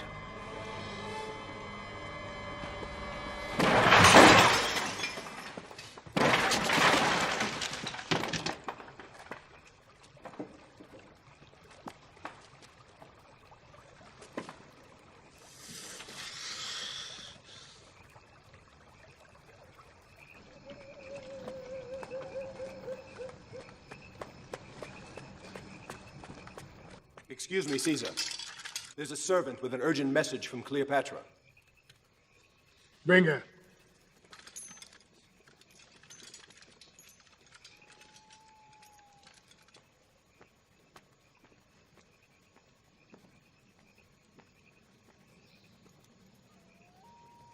If you want to hear the message, you'll have to dismiss your guard.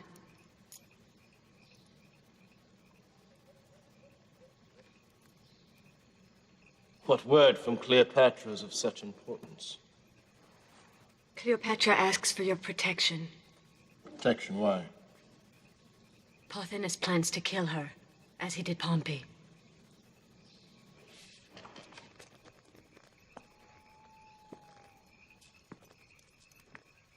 Is that why you're disguised as your own servant? Cleopatra.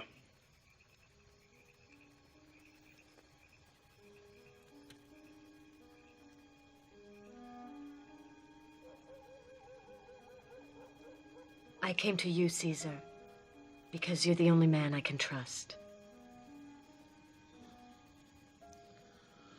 Why does Pothinus want to kill you?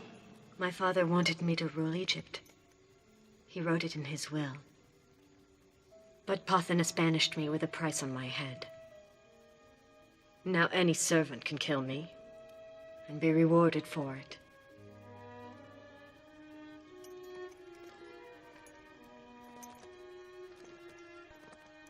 Caesar, you and I are alike. You are the son of Venus, and I am the daughter of Isis. You and I live by the same divine heartbeat. That's why we must help each other. Are you trying to seduce me? I don't try. I seduce. Or I don't. I do not have to seduce with my body. I have something much better than that. My country. It is the richest land in the world. Egypt and Rome are different. Rome is masculine. Egypt is feminine. Rome is sunlight. Egypt is twilight. But it's not part of Rome. Not yet. Make me queen. And East and West will be united. We will be God and Goddess ruling the world.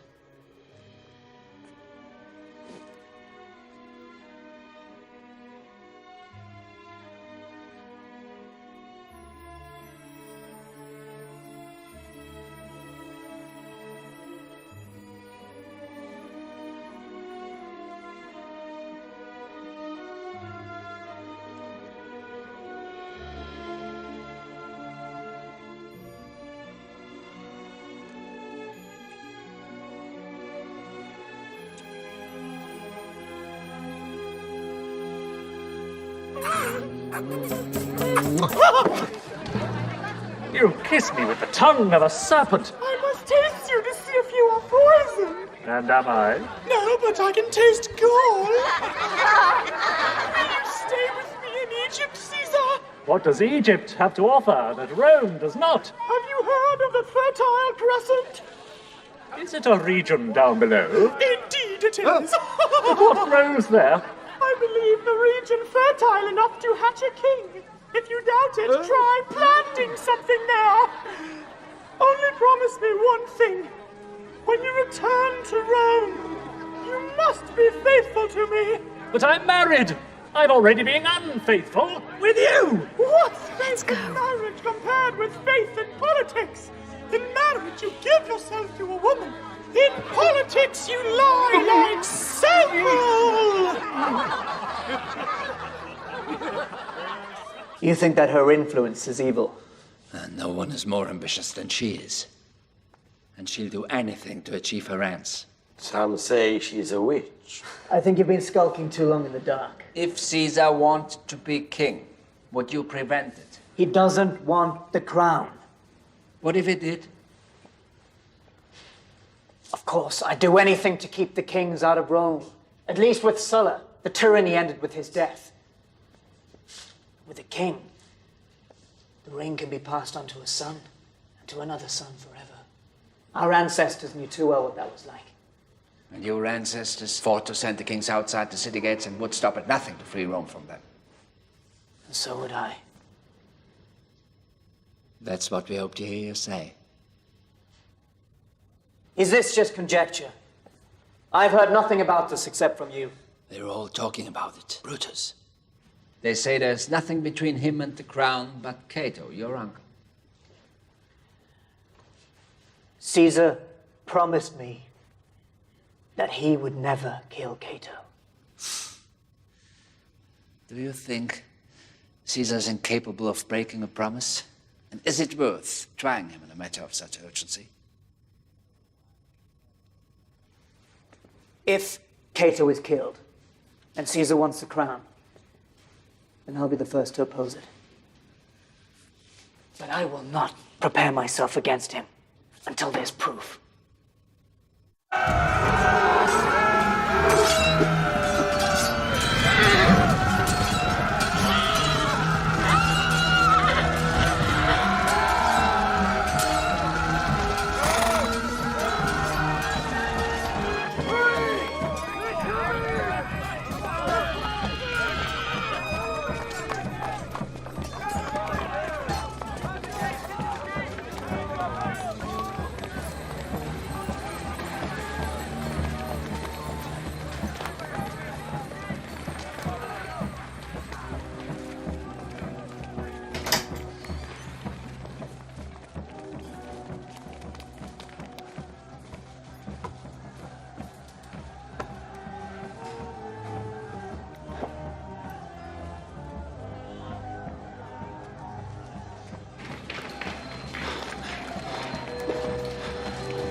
Father!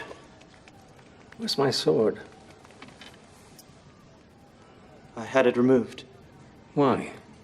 You said before that if Caesar won the battle, you might... My own son would deliver me naked to the arms of my enemy. Your own son wants you to live. So, you take away the sword, you take away the choice. When did I go mad that you have to take choices from me for my own protection? Am I your father or your son? Why don't you bind my hands as well, so that I can't defend myself at all?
We'll bury him with honors. I'll bury him myself. Let the state celebrate his life. Which state? Rome? The Rome of Caesar? To accept your honors would defile my name. And on behalf of my father and my family, I decline. And now I'm asking you to leave this room.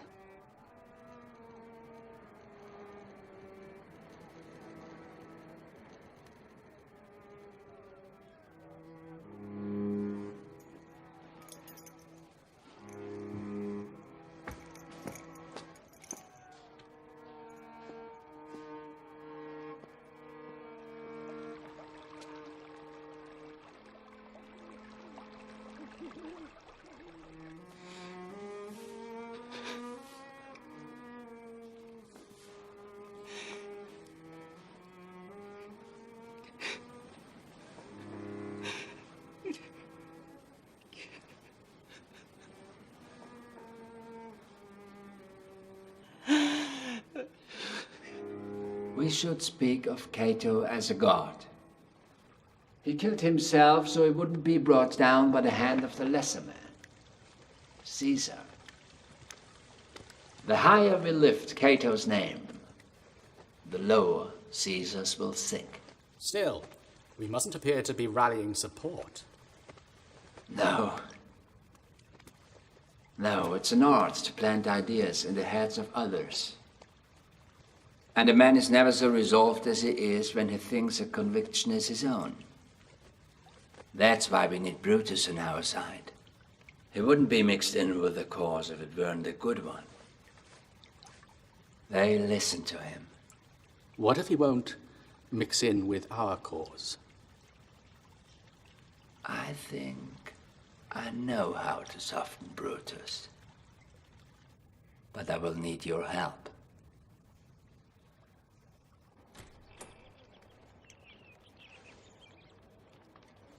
There's no peace in the world like in my house. Calpurnia. Won't you greet your husband with a kiss? Dismiss them.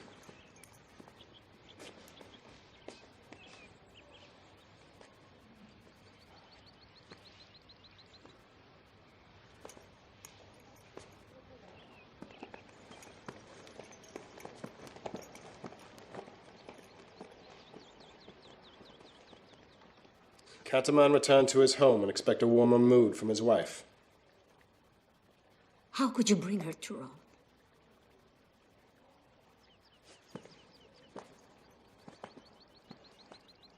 It was for the good of the state.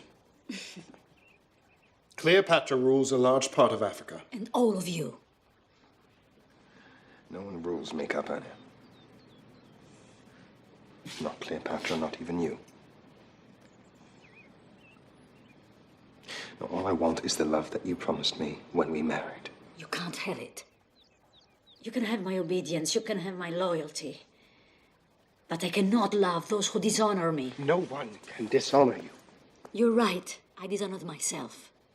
When I gave my vows to you in marriage. You made a good marriage. You're Caesar's wife. I should have married a man other than Caesar.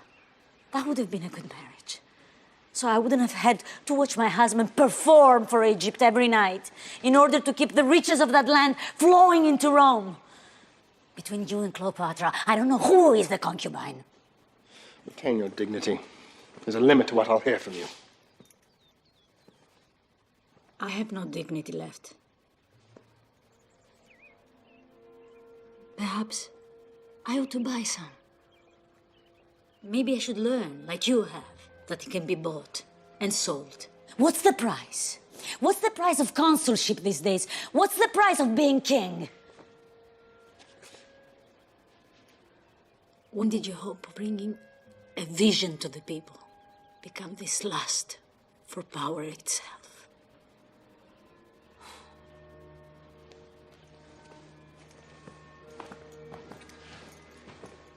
Was it when Julia died?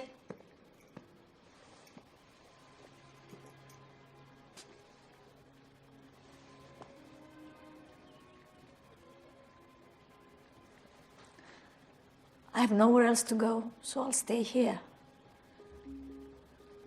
But I'll live apart from you, not as man and wife. May the gods forgive me for breaking my marriage vows, as I pray they forgive you for breaking yours.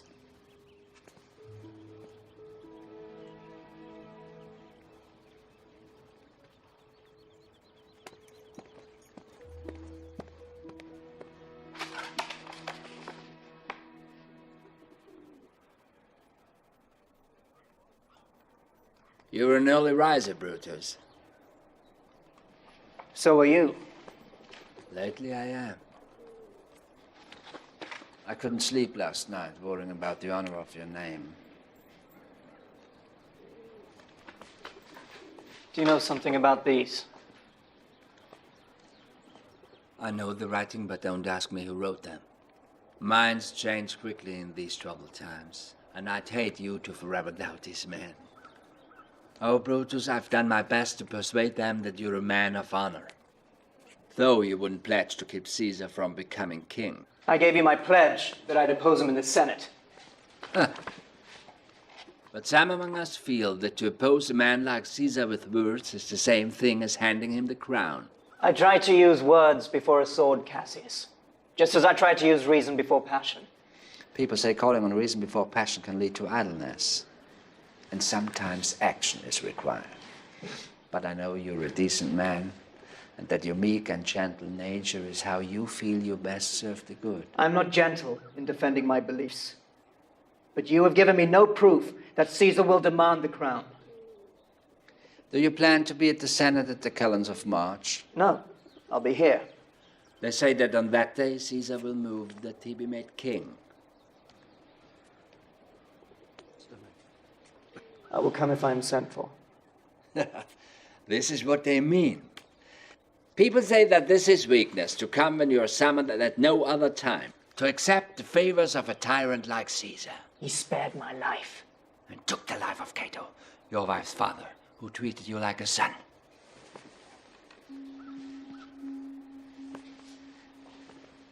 Hath she ceased her mourning? No, and neither have I. So you're grieving over Cato's death? Cassius, yes, I'm grieving. But private affection and public duty are not the same thing. And yet they say that in your grief you just weep and say prayers and fill your wife's drinking cup and go to bed. And when Caesar comes to you tonight, you'll be like his boy, filling his cup as well. Who is saying this? Who? I don't act for Caesar. I act for Rome. Always for Rome. Brutus, I've done everything to convince them that you're a man of action and that you love Rome. I've spoken in your behalf many times, singing your praises and condemning those who speak against you. But some men have ideas. They think highly of those who gave their lives to expel the kings from Rome, your ancestors. And they were only men, not gods.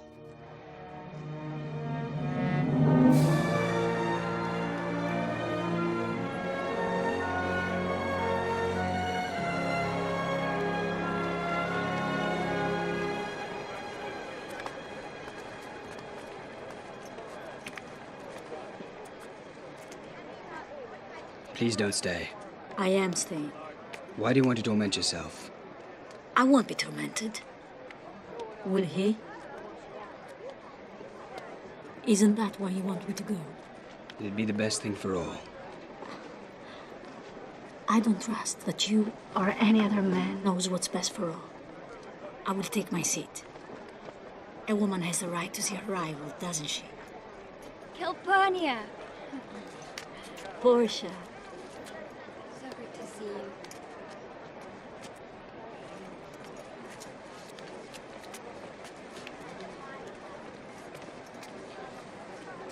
Romans! We are here to celebrate the return of Caesar! His return, not only with Her Majesty Cleopatra, but with Egypt itself, for he has transformed the richest land in the known world. It is now not only Egypt, it is Egypt, and it is Rome!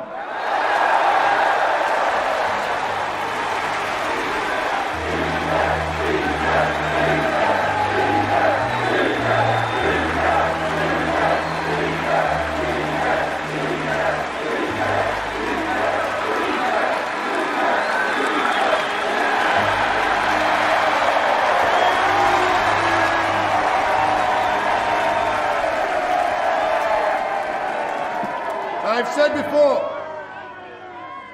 and I will say again, I will not be king of Rome. I am only Caesar. I need no crown to act on your behalf.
Do you still believe that ours is not the just cause? I'm with you. We have to act soon.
both of you!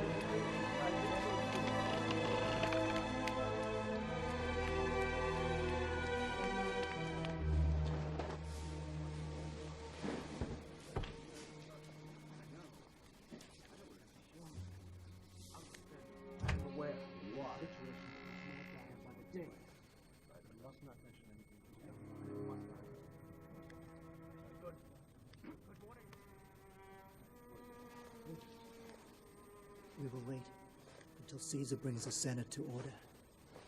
Lepidus will call for the elections. Casca, you will ask Caesar to consider the petitions first. You, Cassius, will step behind Caesar. No man should go for his blade until we're all within reach of Caesar. Every knife must enter Caesar's body at least once. If we fail, or if our plot is discovered before we even begin, then we turn our knives on ourselves without hesitation. We all agreed. Go to the Senate. I will meet with Caesar at Cleopatra's house. Go.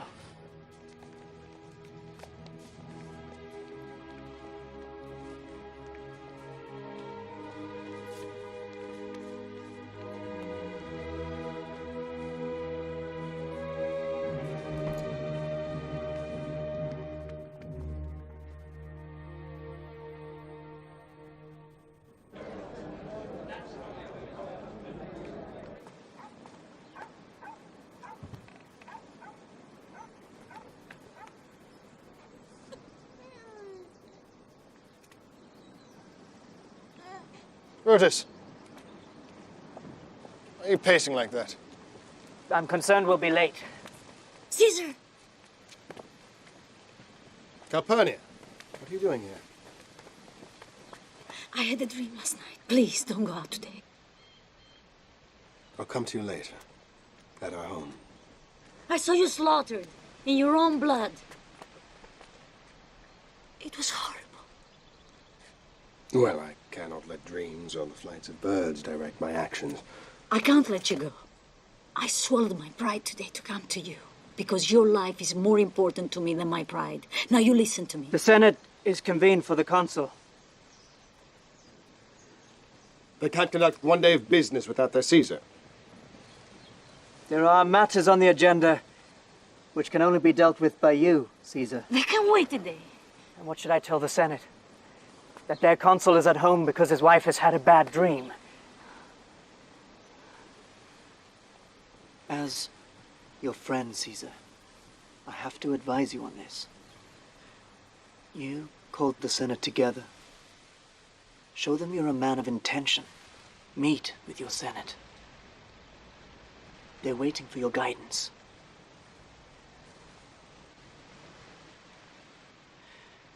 I'll be with him, lady. I'll never leave his side.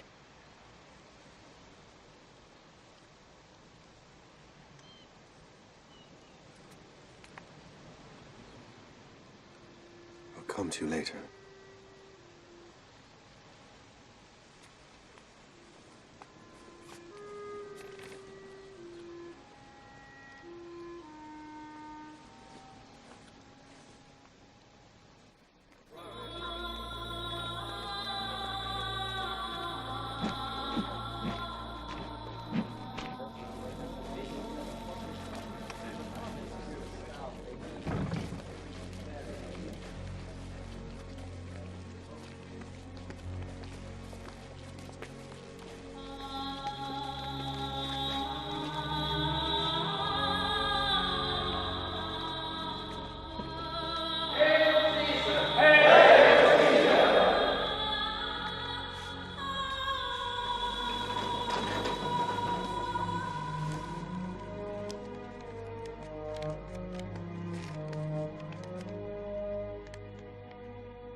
Portia.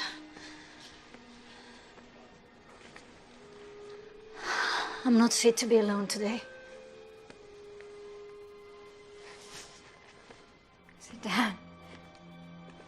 us some wine. Yes, let's have some wine.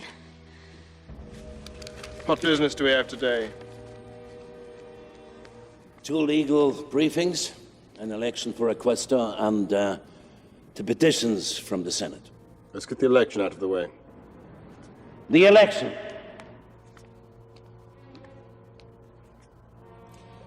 I move we take the petitions first.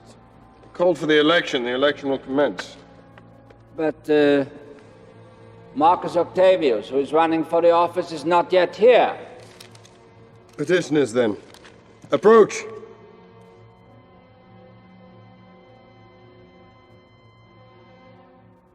I'm glad Caesar is with Brutus today. Why? Last night I dreamt he was stabbed to death.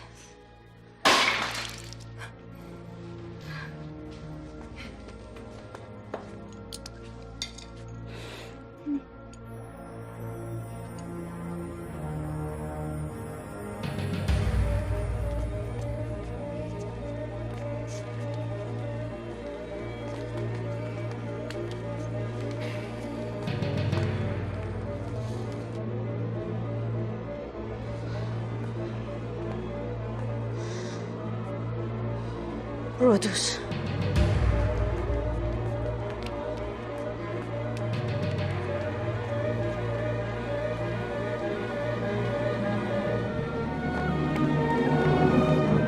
Caesar, I ask mercy for my exiled brother. Why are you petitioning what so recently has been denied?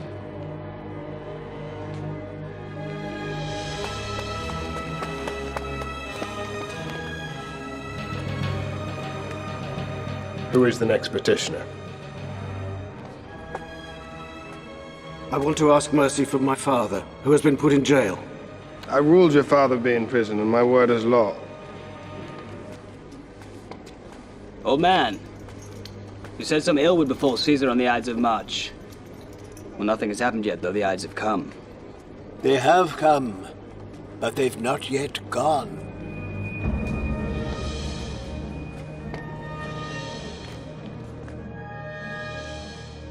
I want to ask for your pardon, my great Caesar. And I pray for your soul.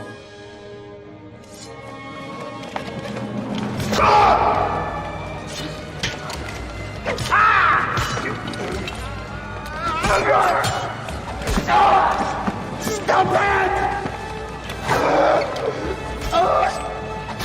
Caesar!